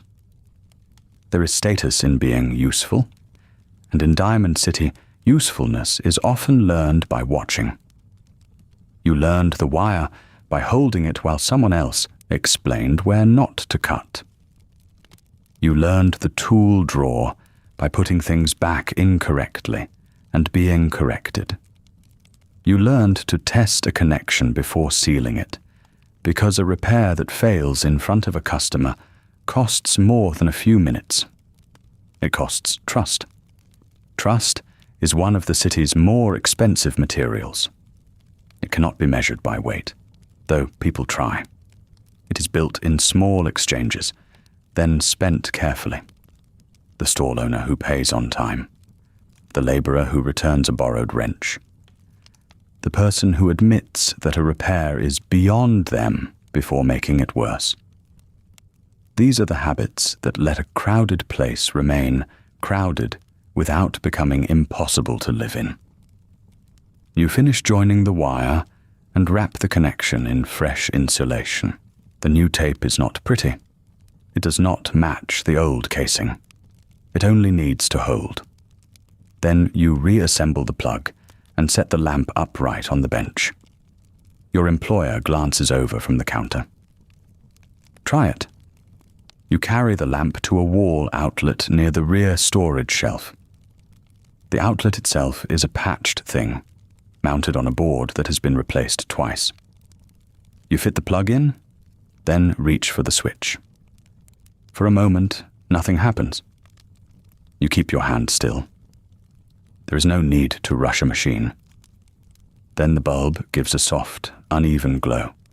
It flickers once, steadies, and fills the corner of the shop with pale light. Your employer nods. That is enough praise. You unplug the lamp and place it on the finished shelf, where it will wait for its owner. Beside it sits a repaired kettle, a pair of boots with new leather around one ankle, and a small radio whose case has been held together by a careful arrangement of screws. Each one represents a problem that did not become waste. The afternoon continues. You sweep metal filings into a tin, because even these may have a purpose later. You sort a bundle of scrap into steel, copper, and pieces too mixed or worn to identify quickly. You carry a crate of empty glass bottles from the front room to the wash basin. Their labels are mostly gone, but the bottles remain valuable. Glass is hard to make from nothing, easy to clean, and useful for far more than drinking. At the basin, you rinse them with measured water. Not every bottle gets a full wash. Some only need dust removed. Some will hold lamp oil. Some will be returned to vendors who refill them with purified water, cooking ingredients, or homemade cleaning mixtures. You inspect each rim for chips. A cracked bottle can still hold nails or buttons. A broken one becomes glass for another repair. There are days when this carefulness feels tiring. You could throw damaged things into a pile and call it finished. You could sweep the filings into the street. You could leave the bottles cloudy and let the next person decide what to do with them. But someone always has to decide. That is the hidden shape of work in Diamond City. The city does not endure because every resident is especially hopeful, or especially brave, or especially proud of living beneath an old stadium wall. It endures because people make decisions before the need becomes urgent. They put aside a usable screw. They tighten a loose board. They carry water before the container is empty. They mend clothing before the cold reaches it.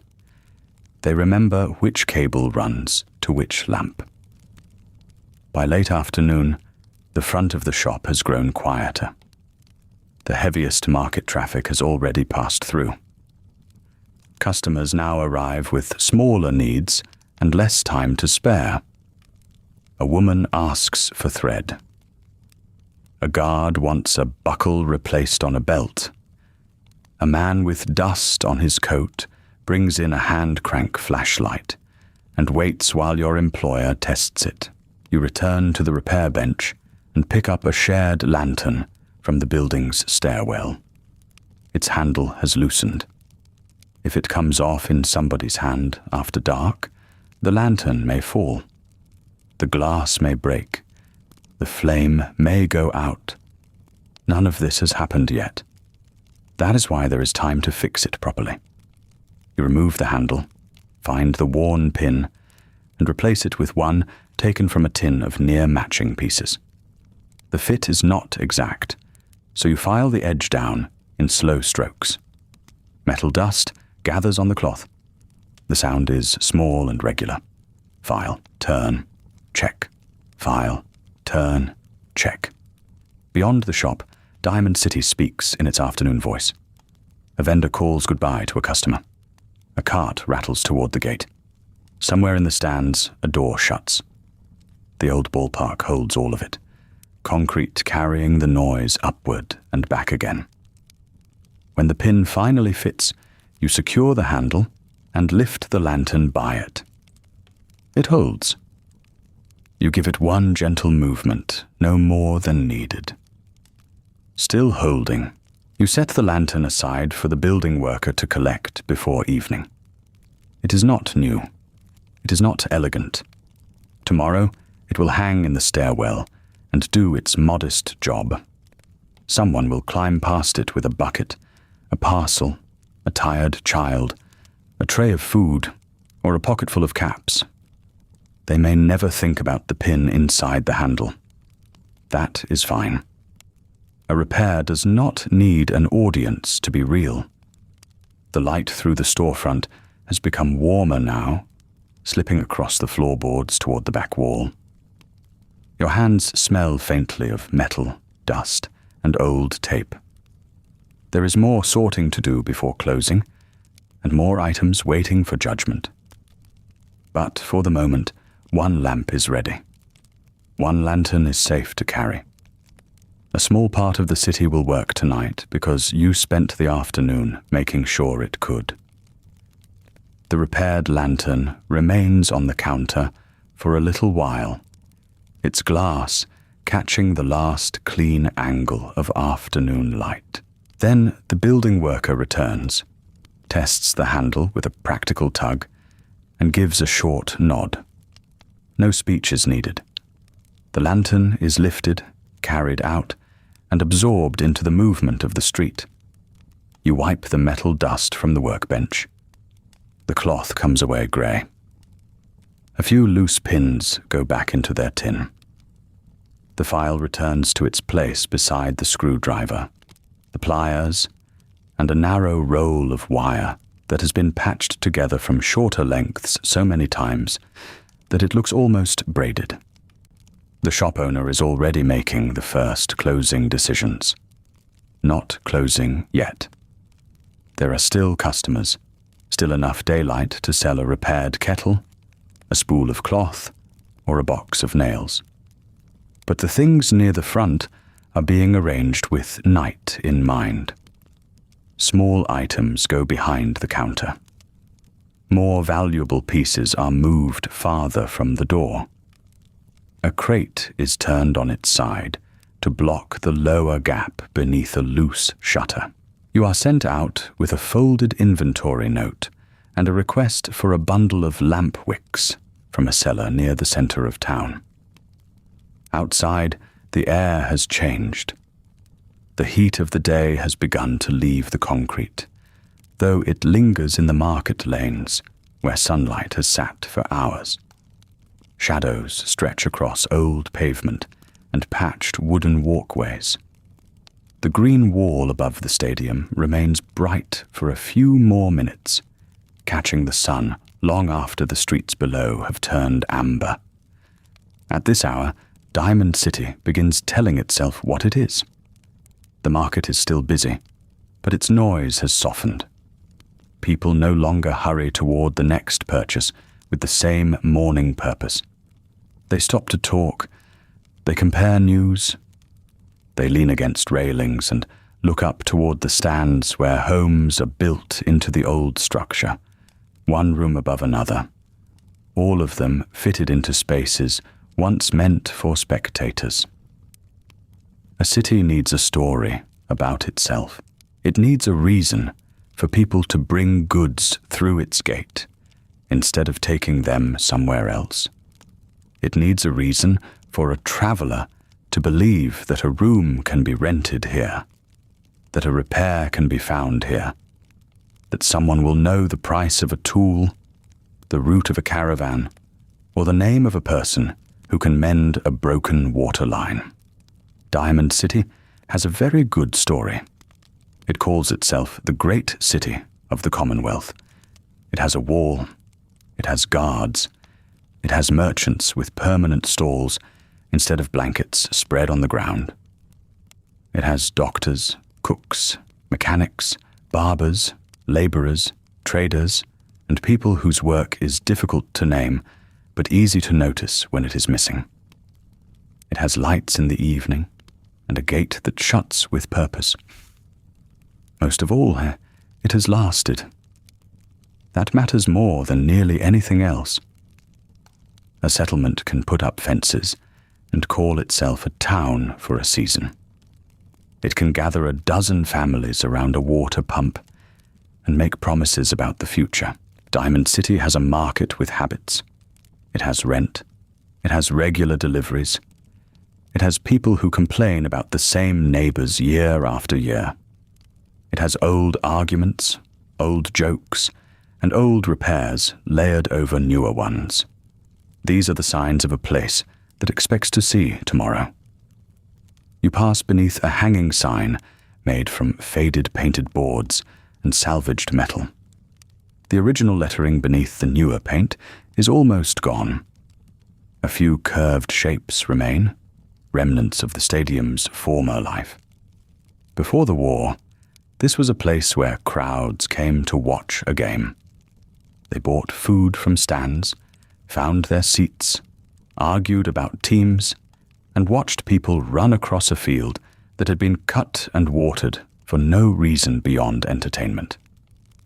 Now, the field at the center of the stadium is not a field in that old sense.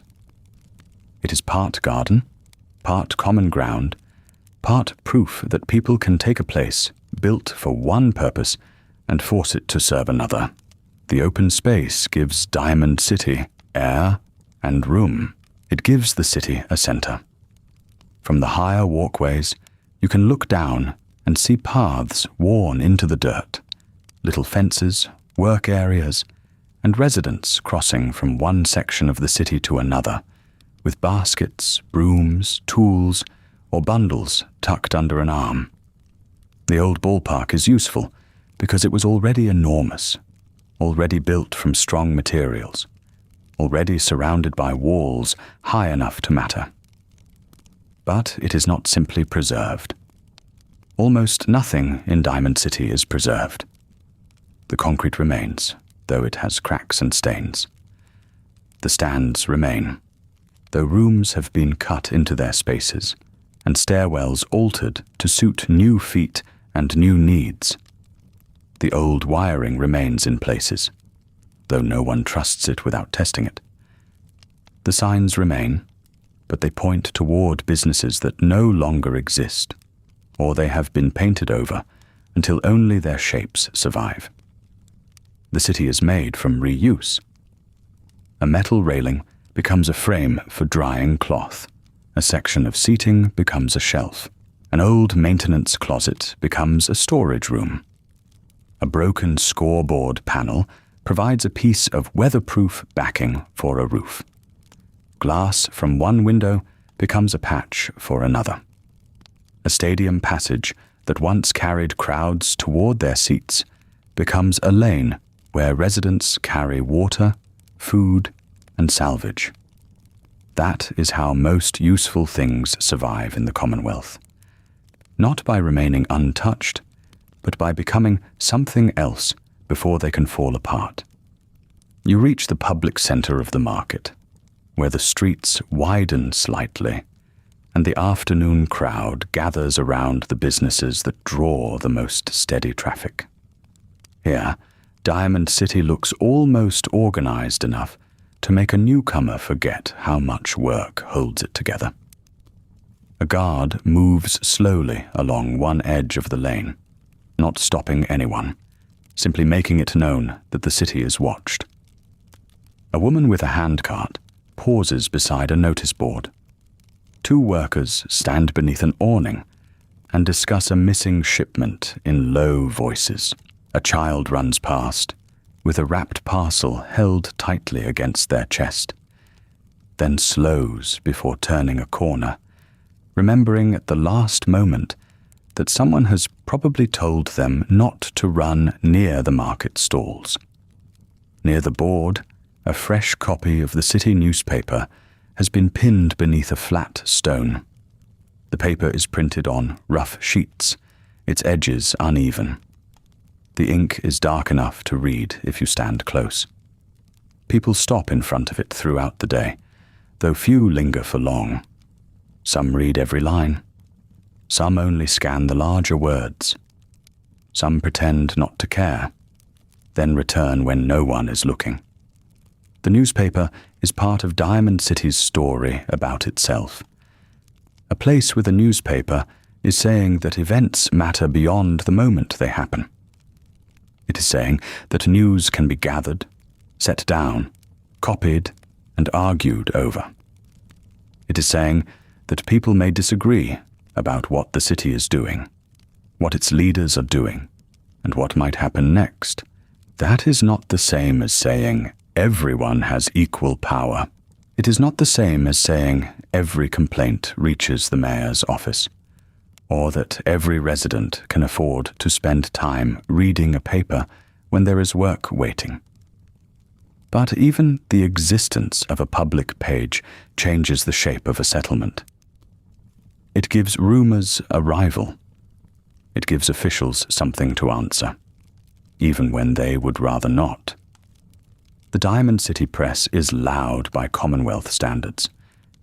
Its editor writes with a confidence that can make some residents smile and others shake their heads. The paper does not speak with the careful tone of a mayoral notice. It asks questions. It repeats concerns that people discuss in back rooms, at market counters, and over bowls of stew. It can make a small matter feel larger than it did in the morning, simply by putting it where everyone can see it. For a resident like you, this can be useful. You may not know the whole truth behind every headline. You may not have time to follow every dispute. But the paper tells you what people are talking about. It tells you which problem is becoming public. It tells you where attention is gathering. In a city, attention has value. A merchant wants attention when a new shipment arrives. A landlord may not want it when a stairwell goes unrepaired. A worker wants it when wages are delayed. A guard wants it when a gate rule changes. The mayor's office wants it when the city needs to appear calm, orderly, and certain of itself. Mayor McDonough's office sits above much of this daily motion, close enough to be recognized, and far enough away to feel separate. The mayor is not the person who lifts your crates, repairs your lamps, or carries water up the stairs. He does not decide whether a shop owner accepts a damaged battery, whether a cook has enough flour for tomorrow, or whether a laborer can stretch this week's caps through the next one. Yet the office matters because it represents the city in its official voice. Orders come from there. Notices carry its authority. Guards answer, in the broadest sense, to the civic structure gathered around it. A traveler entering Diamond City does not need to know the names of every worker to understand that somebody claims responsibility for the place. That claim is one of the city's goods. Diamond City sells safety, though not perfectly. It sells order, though never without arguments. It sells the chance that a person with a useful skill can find someone willing to pay for it. It sells the idea that the Commonwealth is not only scattered farms, lonely houses, and temporary camps. It sells permanence. And because the city sells this idea, it must keep performing it. The streets must be swept often enough. The market must open often enough. The guards must be visible. The gate must work. The public notices must appear. The water must arrive where people expect it. A broken lamp in a stairwell must eventually be repaired. That last part you understand well. Grand statements are made by people in offices, printed on paper, and repeated by traders who want a buyer to believe that Diamond City is the best place to spend their caps. But a city is measured in smaller things. It is measured by whether the latch on your room catches before night. It is measured by whether a sick neighbor can find help without crossing half the Commonwealth. It is measured by whether a work assignment exists when your savings run low. It is measured by whether the water container comes back full enough to carry upstairs. A wall can make those things possible. A mayor can make rules around them. A newspaper can question the people who fail at them. None of those things replaces the work itself. You stand for a moment at the edge of the open field, inventory note folded in your hand, and look upward. The stadium rises in layers. Concrete steps, railings, patched rooms, strips of sheet metal catching the low sun. In some windows, lamps are already being lit. In others, curtains have been drawn back to let the evening air pass through. From this angle, the city looks less like a collection of shops and homes than a machine assembled from old pieces, every person occupying one small place within it. Not everyone gets the same place. Some residents own property, hold long-standing trade connections, or carry enough influence that doors open when they ask. Some have worked the same stall for years and know which customer will pay on time. Some have arrived recently, carrying everything they own in one bag, hoping the city will find a use for them before their caps disappear. You live somewhere between those extremes. You have a room, a regular assignment, and enough knowledge to get through most days. You know the lanes. You know which sellers are fair when they are tired, and which ones become sharp when stock is low. You know that a good repair is worth more than a pretty promise. You know that the city can feel generous in the morning and narrow by evening, depending on what you need from it. Protection is real here. So are the boundaries around it. The gate decides who enters. The guards decide who is allowed to remain near it. Employers decide who gets steady work. Property holders decide who can rent. Merchants decide whose credit is trusted. The city does not make these decisions by accident. It has rules, habits, and people positioned to enforce both. For those already inside, the wall is comfort. For those outside it, the same wall is a question. You do not need to stand at the gate to understand that. You see it in the way newcomers look around the market, trying to judge whether they might belong. You hear it in the careful way a traveler asks about rooms, work, or prices. You see it when established residents speak of Diamond City as if it has always been theirs. Maybe that is what every city eventually does. It turns survival into custom. It makes difficult arrangements seem natural because too many other things depend on them. The bundle of lamp wicks is waiting at the stall, tied with twine and wrapped in a square of old cloth. You exchange the inventory note for it, check the count, and tuck it beneath your arm. Behind you, the newspaper rustles lightly against the board. Ahead, the shop owner will be waiting for the wicks. There will be shutters to secure, stock to move, and a final sweep of the floor before the workday ends. Diamond City can call itself whatever it likes. The Great City, the Safe City, the center of the Commonwealth. For now, it is also a bundle of wicks under your arm, a repaired lantern in a stairwell, and the simple fact that there is still work to do before dark. You carry the bundle back across the market with the last of the afternoon light slanting over the old field.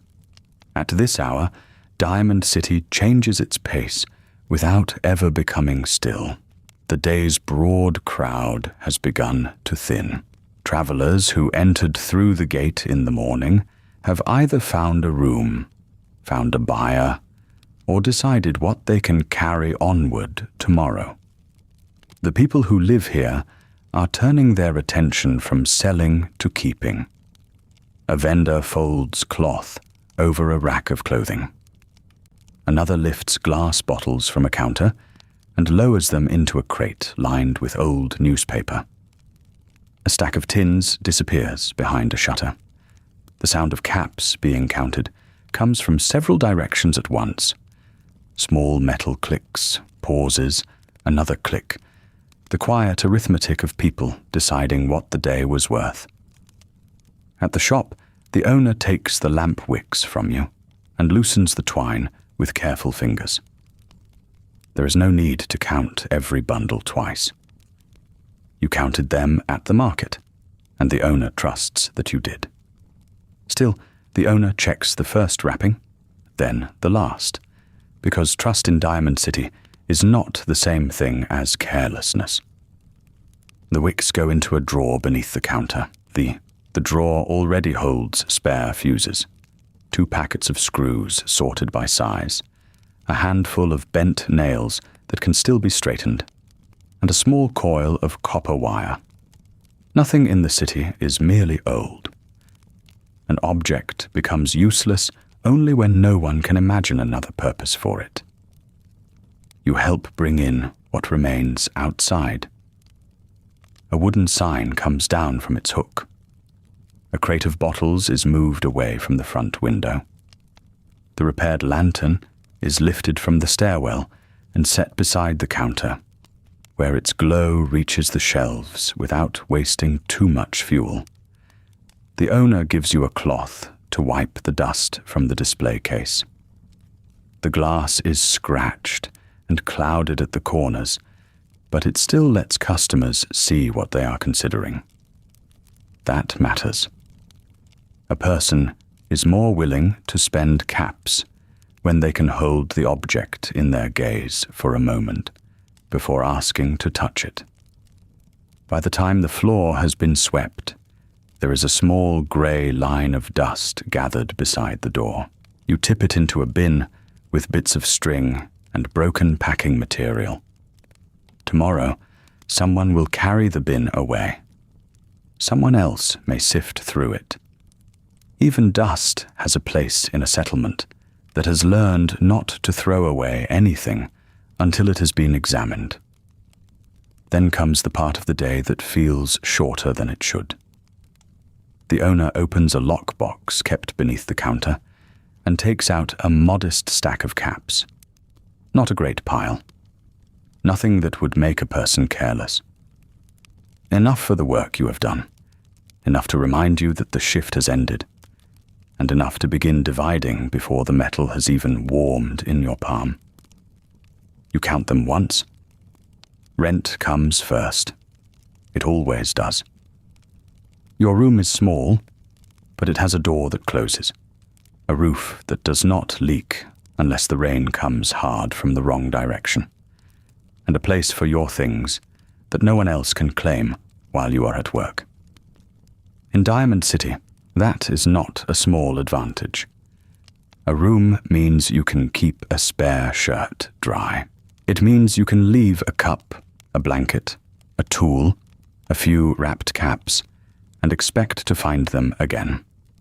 It means you have an address of sorts, even if it is only a stairwell, a landing, and a landlord who knows when payment is due. Food comes next. There will be something simple tonight, and something simple tomorrow. Perhaps a bowl of stew if the shared pot has enough left in it. Perhaps bread, a little cooked vegetable, and whatever can be stretched with salt or seasoning. You have learned not to think of a meal as one thing. It is a collection of decisions made by growers, Brahmin handlers, traders, cooks, carriers, and stall owners. Before it reaches your hands, somebody has planted it, gathered it, packed it, guarded it from spoilage, and decided they could afford to sell it. Then there are the smaller needs, which are rarely small when they arrive together. A patch for the elbow of your work shirt. Soap, if the water stall has some. Thread. A replacement lace. The occasional payment for a tool borrowed too long. A little extra set aside in case the sole of your boot begins to come loose, or the latch on your room needs a new spring, or somebody in your building passes around a collection for repairs to a shared pipe. And medicine. You do not spend caps on medicine unless you have to, which is precisely why you keep some caps for it. In the Commonwealth, a stim pack is not a casual purchase. It is a pre-war auto-injector, valuable because the supplies and knowledge behind it are difficult to replace. The city has people who know more about treatment than you do, and that knowledge has a price. It should. But knowing that does not make the price easier when the need comes. You put part of your payment into the inner pocket of your jacket. The rest goes into a smaller pouch tied beneath your shirt. It is not much, but it is more than you had at dawn. This is the quiet calculation that sits beneath almost every ordinary day here. You work, you are paid, and for a few minutes you can imagine all the things those caps might become. A better meal, a cleaner blanket, a new tool, a night at a place with brighter lights and fewer people talking through thin walls. Then the real costs return, one by one, and the money becomes what it was always meant to be. Not freedom exactly, but room to make it through the next stretch, without asking too much from anyone. Before heading home, you stop at a familiar stall near the center of the market. The stall owner is already closing up. A shutter has been pulled halfway down, leaving a narrow opening over the counter. Behind it, jars and packets sit in orderly rows, each one turned so the owner can see at a glance what remains. The best stock is already out of sight. Not because the owner expects trouble, but because leaving useful things exposed overnight is an invitation to inconvenience. You ask for sewing thread. The owner brings out a small spool and holds it between thumb and forefinger. You examine it. The thread is uneven, but strong enough. It will hold a patch in place. It may even mend the seam on your pocket before it becomes a real problem. The price makes you pause. Not because the owner is trying to cheat you. The price is fair for what the spool is, and fair prices are often disappointing. You look at the thread. You think of the shirt. You think of the caps tucked away for rent. Then you hand over the payment. The owner takes the caps, turns one between two fingers, and adds them to a tray. No receipt is written. No clerk stamps a form. The transaction lives in memory, habit, and the fact that you will probably be back. That is one of Diamond City's strengths. There is more here than there is in most places outside the wall. More stalls, more hands that know how to repair a radio, clean a water filter, sew a coat, set a bone, sharpen a blade, cook a meal large enough for several people, or identify whether a piece of scrap is worth carrying home. The city gives you choices.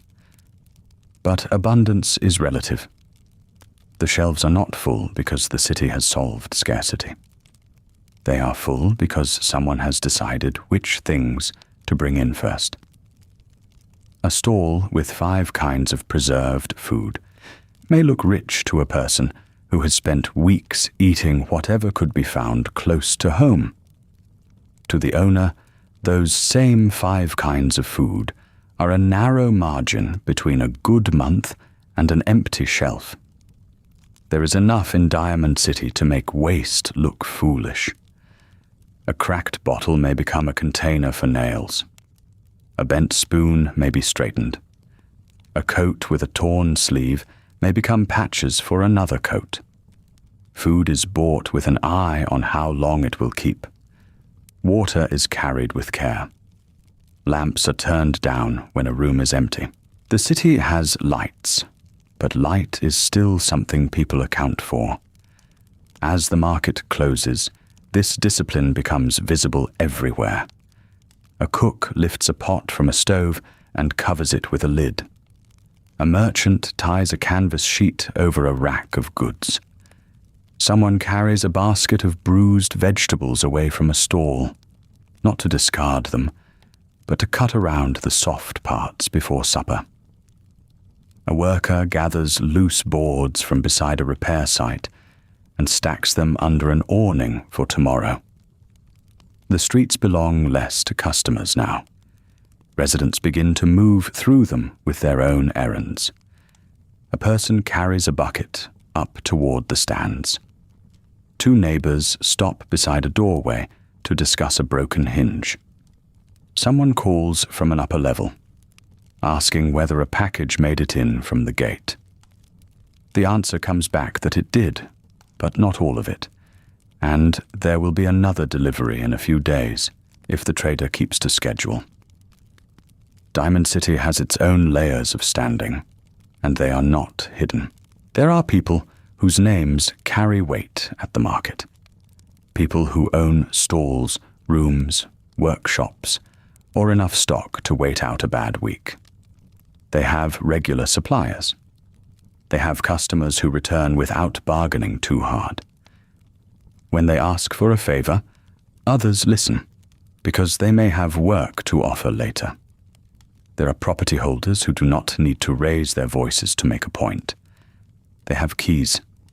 They decide when rent rises, when a room is available, when a repair can wait, and when it cannot. Their power often looks ordinary, because it is exercised through doors, ledgers, storage space, and the simple ability to say yes or no. Then there are people like you, who have skills, routines, and a place in the city, but not much cushion beneath them. You may be known as reliable. You may know which shop needs help on delivery days, and which stairwell has a loose board. You may have enough saved to replace a coat, or cover a few quiet days. Yet a run of poor work, a broken tool, or a change in a merchant's plans can narrow your options quickly. Newcomers stand still lower than that, at least at first. They might have caps. They might carry useful goods.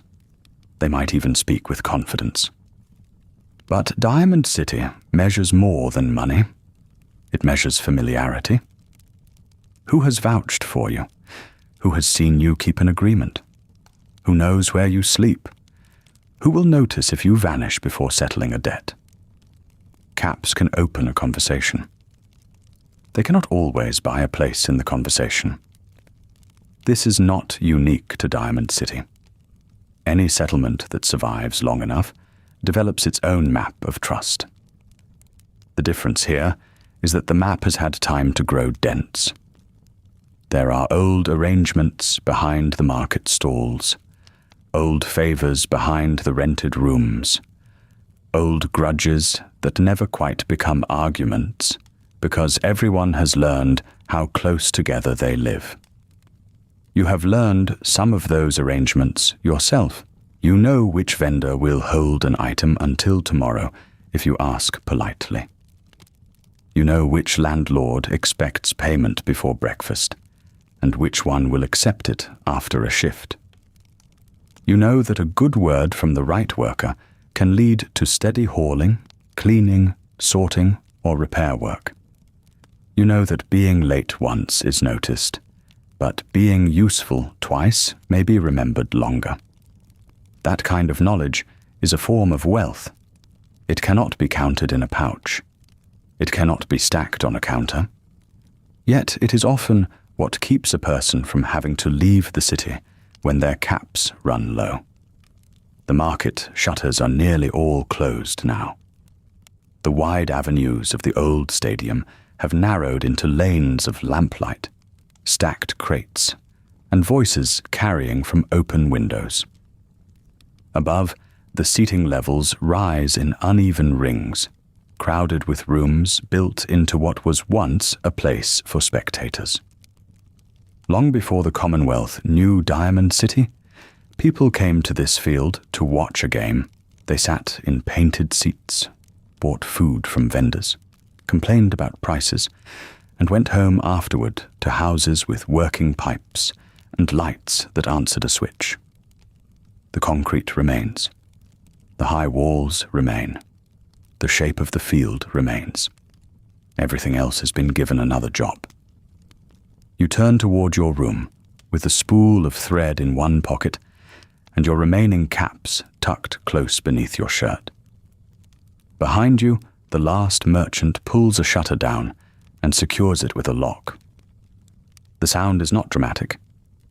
It is only metal meeting metal, one stall closing for the night.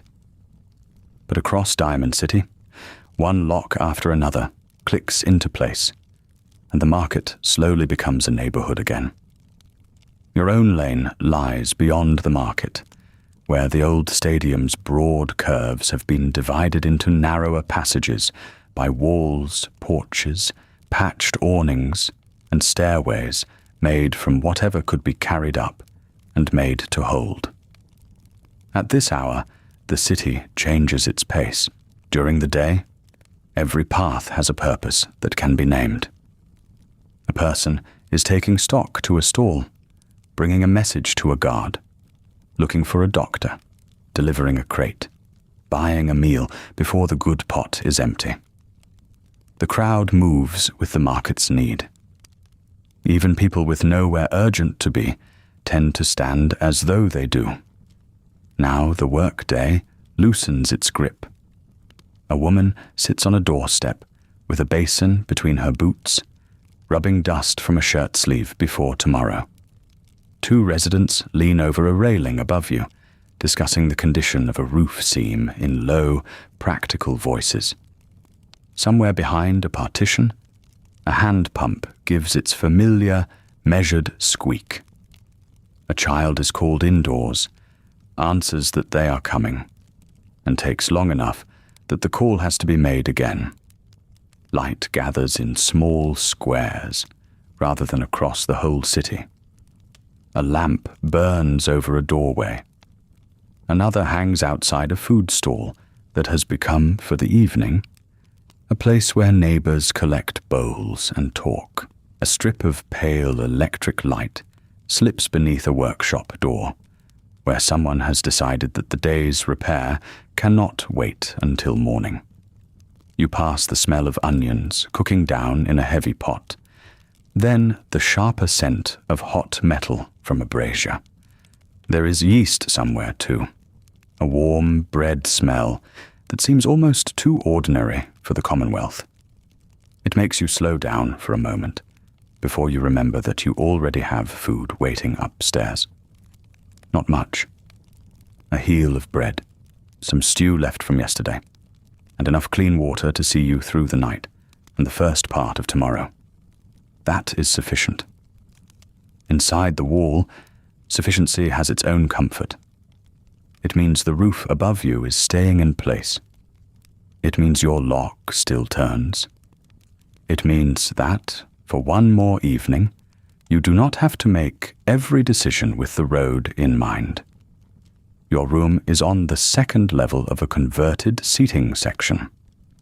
The stairs that lead to it were once intended for crowds moving quickly toward their seats. Their concrete edges have been worn smooth in places and chipped in others. Someone has added a handrail made from bent pipe. Someone else has wrapped cloth around one loose section where the metal gets too cold in winter. You climb slowly, tired in the ordinary way.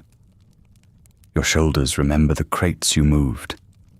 Your palms have the dry feeling left by cardboard, rope, and dusty wood.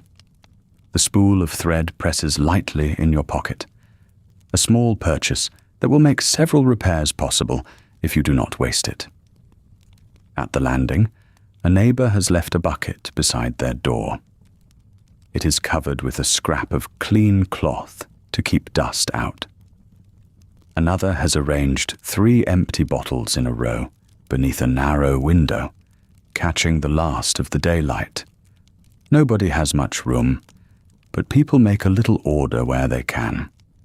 Your door is made from mismatched boards fitted into a frame that used to hold something else. A number is painted near the latch, though the paint is flaking. You let yourself in, set the thread on the small table, and place your caps where you always place them. Not all together.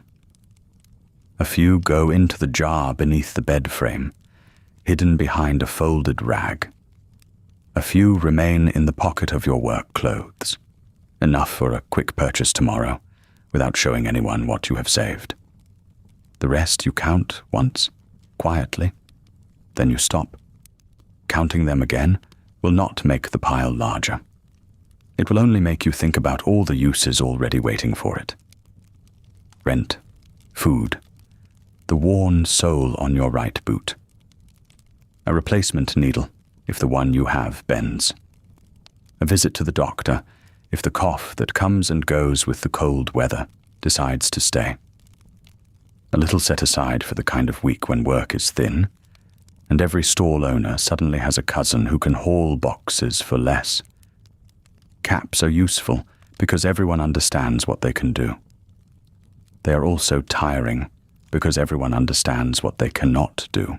They cannot make a landlord overlook missed rent forever. They cannot guarantee that a trader returns with the goods they promised.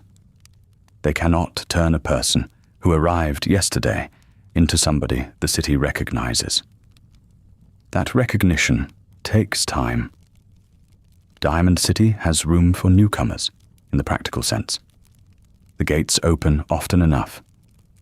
A person with useful hands, a steady manner, and a reason to stay can find some place to sleep, some work to attempt, someone willing to point them toward a meal.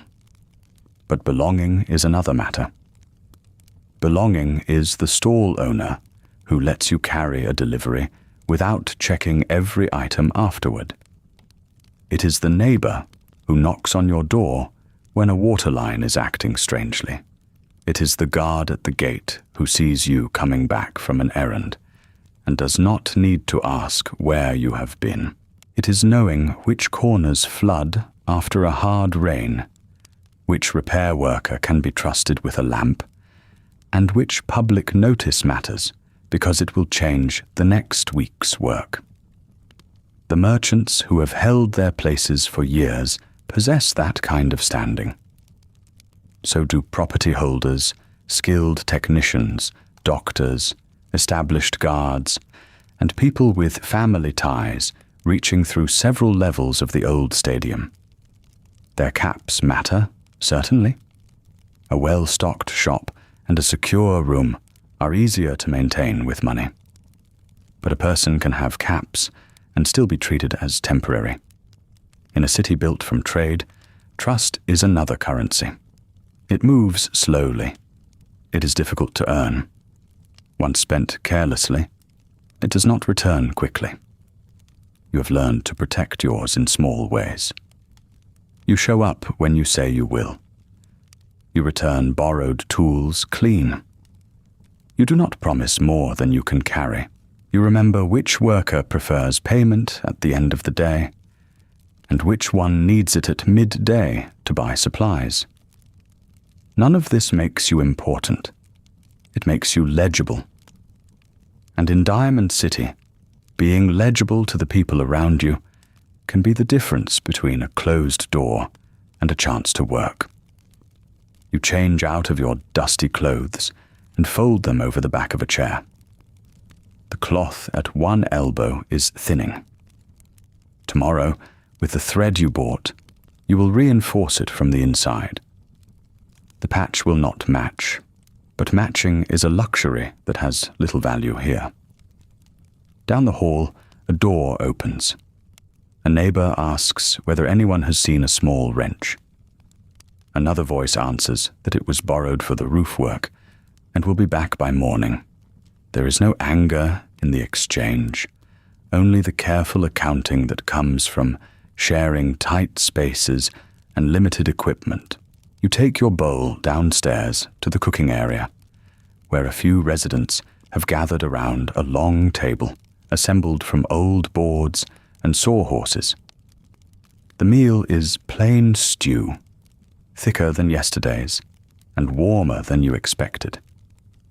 There are pieces of root vegetable, beans, and something that may have come from a Brahmin, though nobody asks for details when the pot is good. You sit where there is room. Conversation rises and fades around you. A shipment is expected in 2 days, assuming the route stays open and the weather does not slow it. Someone has heard that a stall near the center market needs help sorting old tools. A resident complains that their window frame has begun to rattle whenever the generators cycle hard. Another offers a strip of rubber gasket, provided it is returned or replaced later. This is how much of the city holds together. Not through speeches from the mayor's office, though speeches have their place. Not through the guards alone, though their work changes the shape of every resident's day. It holds together through borrowed wrenches, shared meals, remembered debts, and the quiet agreement that an unattended problem tends to become everyone else's problem eventually. The guard shift changes while you are eating. You can hear it from here, not as words, but as a change in footsteps and the brief sound of equipment being adjusted. The people who watched the gates and walls through the late afternoon give way to those taking the evening posts. Somewhere near the entrance, a list is checked. A lamp is trimmed. A weapon is inspected and set close at hand, not for drama, but because it is part of the post, like the keys and the logbook. The gate will close for the night. That fact settles over the city differently, depending on where you are standing. For someone inside, it means the market goods are covered, the doors can be latched, and the streets belong mostly to residents again. It means an evening meal can last a little longer. It means a person may sleep without keeping their boots beside the bed, purely for the road. For someone arriving late, it may mean waiting outside until morning, unless the guards have a reason to make an exception. A wall does not erase the Commonwealth beyond it. It does not make food appear, repair its own weak points, or guarantee fairness among the people it protects. But it gives routine a chance to exist. That is more valuable than it first appears. Outside a defended settlement, every useful task has to be arranged around movement, weather, distance, and the question of where you will be when daylight goes. Inside Diamond City, people can specialize. One resident can spend years learning medicine. Another can become good at repairing circuitry. Another can bake bread well enough that customers plan their mornings around it. A guard can focus on the entrance because someone else tends the crops, carries the water, fixes the lights, and records the deliveries. A place becomes durable when people do not all have to do every job for themselves.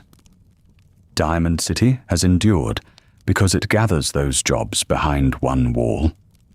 Its location helps. The stadium was already built from concrete and steel, already raised above much of the surrounding neighborhood, already shaped to keep crowds moving through controlled entrances. Its old structure gives residents a foundation that would take generations to build from scratch. Trade helps too.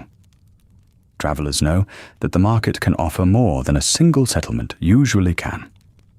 Food, tools, medicine, cloth, information, salvage, repairs, and people who know where to find the next thing. That reputation brings business. Business brings supplies. Supplies support more residents. More residents create more skills. It is not a perfect circle. Some weeks are lean. Some repairs wait too long. Some people are shut out of opportunities others receive without asking. Yet the city remains because enough of its systems still answer the next day's needs. The pump still has someone assigned to it. The market still has people who unlock the shutters at dawn. The gates still have guards who take the night watch.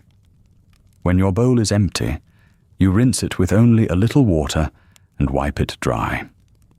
Nobody wastes clean water simply because the city has more of it than a roadside camp. The habit is too deeply learned for that. Back in your room, you place tomorrow's clothes on the chair. You set your boots beneath it, soles facing the wall so they do not collect dust from the doorway. The spool of thread waits on the table, bright and new against the worn wood. Beyond the thin walls, Diamond City continues its smaller night work. A latch slides shut. Someone climbs the stairs carefully. A baby cries once, then quiets. The generators carry on from somewhere below, their steady mechanical note passing through the old concrete of the stadium. You lower the lamp until the room becomes a softer shape around you. The city has not solved everything.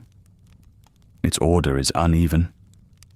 Its safety depends on rules you did not write, gates you do not control, and decisions made by people whose rooms are farther from the noise than yours. Still, you have made a place within it. You know what a day's labor is worth. You know where to buy thread. You know which neighbor has a wrench, which stair catches water, and which morning task will be waiting when the market wakes. Outside, the wall stands in the dark. Inside, the machinery keeps turning, low and constant, while Diamond City settles around you for the night. Sleep does not arrive all at once in a place like this. First, the voices outside your room grow fewer. The last pair of boots passes along the concourse, their steps separated by the small pause people make when they know the stairs are uneven. A door opens somewhere below. Another closes. A bit later, even the sounds from the market have changed. There are no more shutters lifting, no crates scraping across concrete, no vendor calling for someone to bring a missing bundle from storage. There is only the city after it has finished showing itself. You lie on your narrow bed with one arm resting over the blanket. The air has cooled a little. It carries dust, old concrete, cooking smoke caught in the corridors, and the faint, sharp smell of oil from the lamps. Your room is no larger now than it was this morning, but at night its smallness feels useful. The walls are close. The latch is down. Your few possessions are where you left them. The chair holds tomorrow's shirt, Your boots wait beneath it. On the table are the thread, the cup, the small wrapped bit of food saved from supper, and the caps you counted twice before putting them away. Not many. Enough to matter. That is usually the measure of a good day in Diamond City. Not abundance, not comfort in the old pre-war sense. Enough food for the next few meals. Enough water to wash and drink. Enough caps that a broken sole, a torn sleeve, or a need for medicine does not become the whole shape of the week. You listen for the sound of rain, though there is none tonight. A dry wind moves over the upper stands and finds gaps in the patched boards.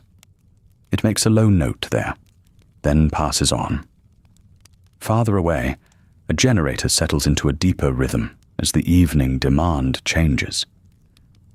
The city does not go dark.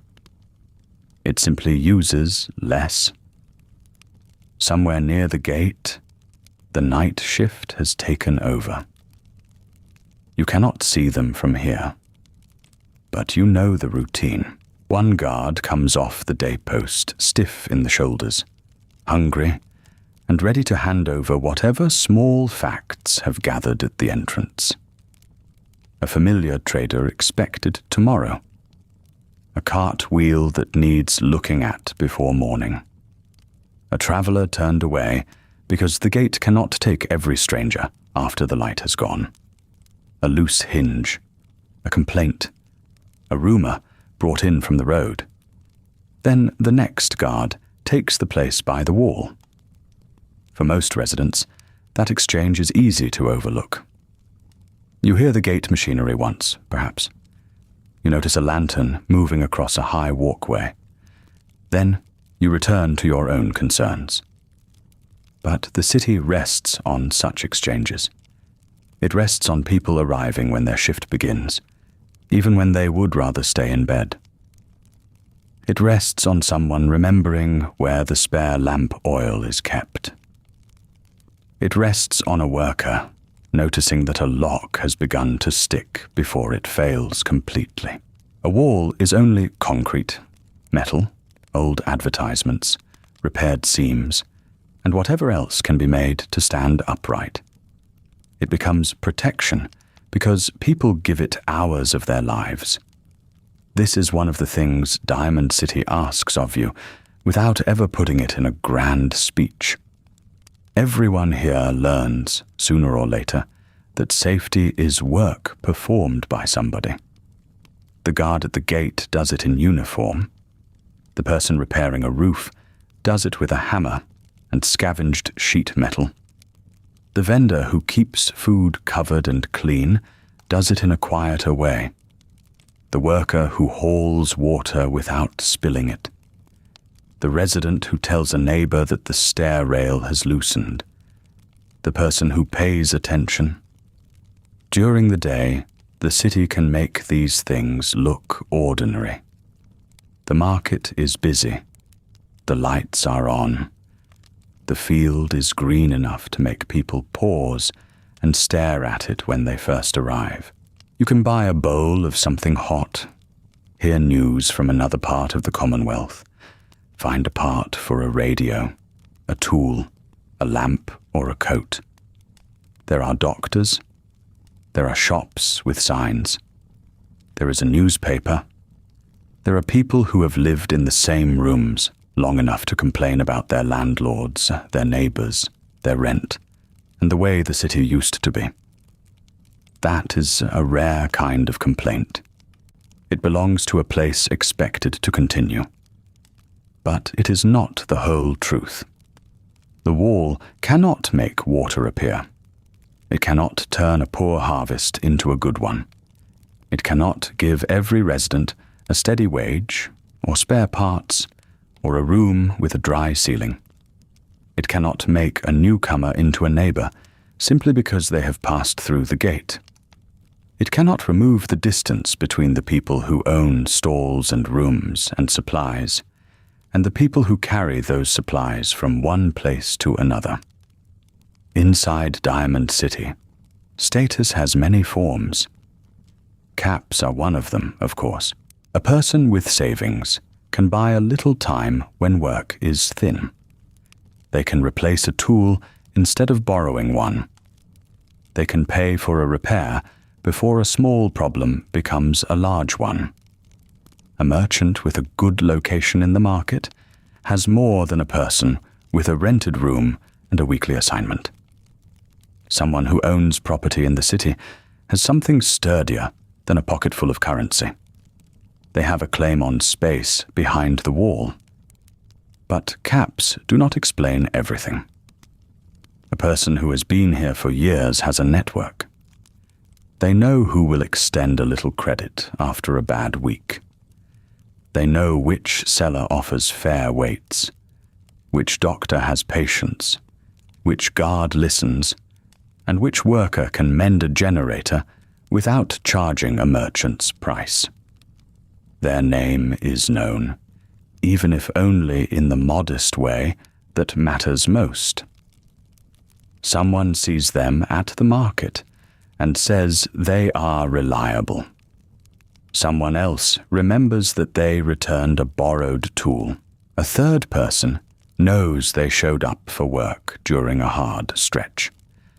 Trust moves through the city more slowly than caps, and it is harder to replace once spent.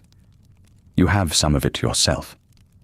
Not enough to feel secure in every season, but enough that the familiar faces do not look through you. The person at the stall knows what you usually buy. The neighbor downstairs will take a message if you are late. The worker who assigns the day's tasks knows you can be trusted with a crate of glass bottles or a key to the back storage room. It is a small place in the city's order. Still, it is yours. The people above you, the ones with offices, guards, better rooms, and the ability to make rules, may speak about Diamond City as the center of the Commonwealth. Sometimes that sounds convincing. There is a market here. There are walls. There is a public life that reaches beyond one block or one farm. The city has enough permanence to tell stories about itself. It remembers the old stadium. It remembers the families who settled here. It remembers the years of making the place larger, safer, more profitable, more organized.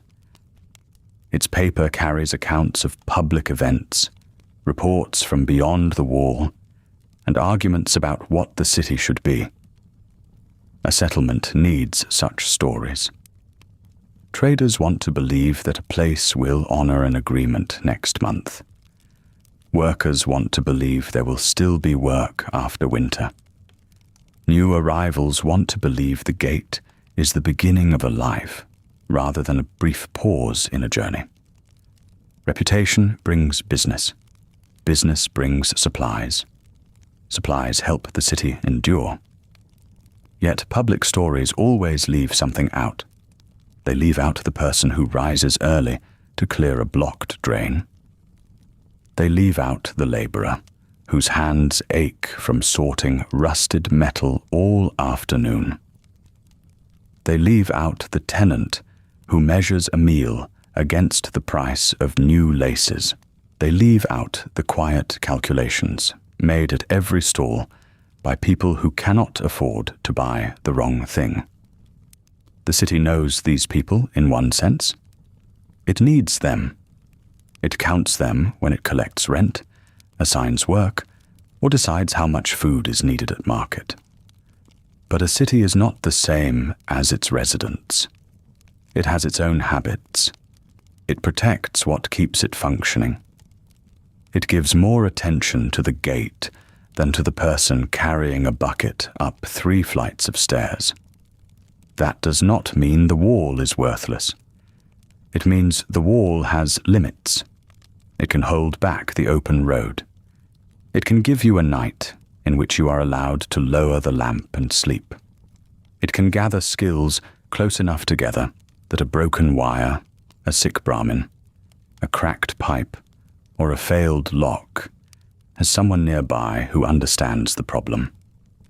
It can make a market where a person with thread to sell can meet a person who needs to mend a sleeve. What it cannot do is make the world fair. The old world did not leave fairness behind in the stadium's concrete. It left seats built for people who could afford tickets, corridors designed to move crowds, utility lines that outlived the people who installed them, and a field made for spectators to watch a game. Then that world made other choices, far above the reach of anyone now sleeping in these converted stands. Companies sold comfort as a product. Officials made plans for survival that did not include everyone. Powerful people treated shelter, water, and safety as things to be managed from a distance. When the old order failed, ordinary people inherited its remains. They inherited the stadium, but not the wealth that built it. They inherited the wiring, but not a factory making new parts. They inherited the advertisements, faded high above the market, but not the easy promise those signs once offered. And so people made a city anyway. They set up stalls beneath old seats. They patched rooms into the concourse. They carried soil to places where food might grow. They put guards at the gates. They learned to trade, repair, cook, count, store, mend, and remember. They taught one another which pipes were safe, which roof beams needed watching, which routes brought traders in, and which small kindnesses kept a difficult week from becoming impossible. You are part of that work. Not because anyone asked whether you wanted this inheritance. Nobody gave you a choice between a clean apartment in a whole city and a rented room inside a converted ballpark. Nobody asked if you wished to learn the price of purified water, the sound a failing generator makes, or the difference between a useful piece of scrap and dead weight. You learned because life required it. There is skill in that. Real skill. You know how to make one shirt last longer than it should. You can carry water without wasting it. You can tell when a seller is in a hurry, when a tool has been repaired properly, when a neighbor's request is simple, and when it will cost you an evening. You know that a few caps held back today can mean ease tomorrow. You know the city by its practical details, not only by its bright signs and tall wall. The people who designed the world before yours kept records. They kept sales figures, building plans, schedules, policies, and reports. They gave names to projects and numbers to assets. They built systems large enough that the person doing the daily work could disappear inside them. Diamond City has systems too. It has rents, rules, shifts, patrols, permits, favors, and doors that open more easily for some people than others. You live among those systems. You depend on them. At times, they depend on you. Still, you remain more than the place assigned to you. You are the one who wakes before the market and puts on a clean shirt. You are the one who carries the crate carefully, counts the change correctly, saves the thread, shares news with a neighbor, and comes home through the same lane at evening. The city may never make a monument to that. It may not remember the exact number of mornings you worked, or the repairs you made, or the times you chose to go without a purchase, so the next week would be easier. But those acts are what keep a place alive. The wind moves again around the upper rim of the stadium. For a moment, you can hear the old structure in it. The open height, the great curve of concrete, the empty seats looking down toward the field. Once, All of this was made for noise, crowds, bright lights, and people watching something happen far below. Now the lights are few. The crowd has gone to bed. The field rests in darkness. In your room, the lamp has burned down to a small amber point. You reach out and lower it the last little turn. The latch stays firm in its bracket. Your boots wait beneath the chair. Beyond the wall, the night is wide and unreadable. Inside it, Diamond City breathes through pipes and wires and sleeping rooms. The generators continue their patient sound. And at last, you sleep.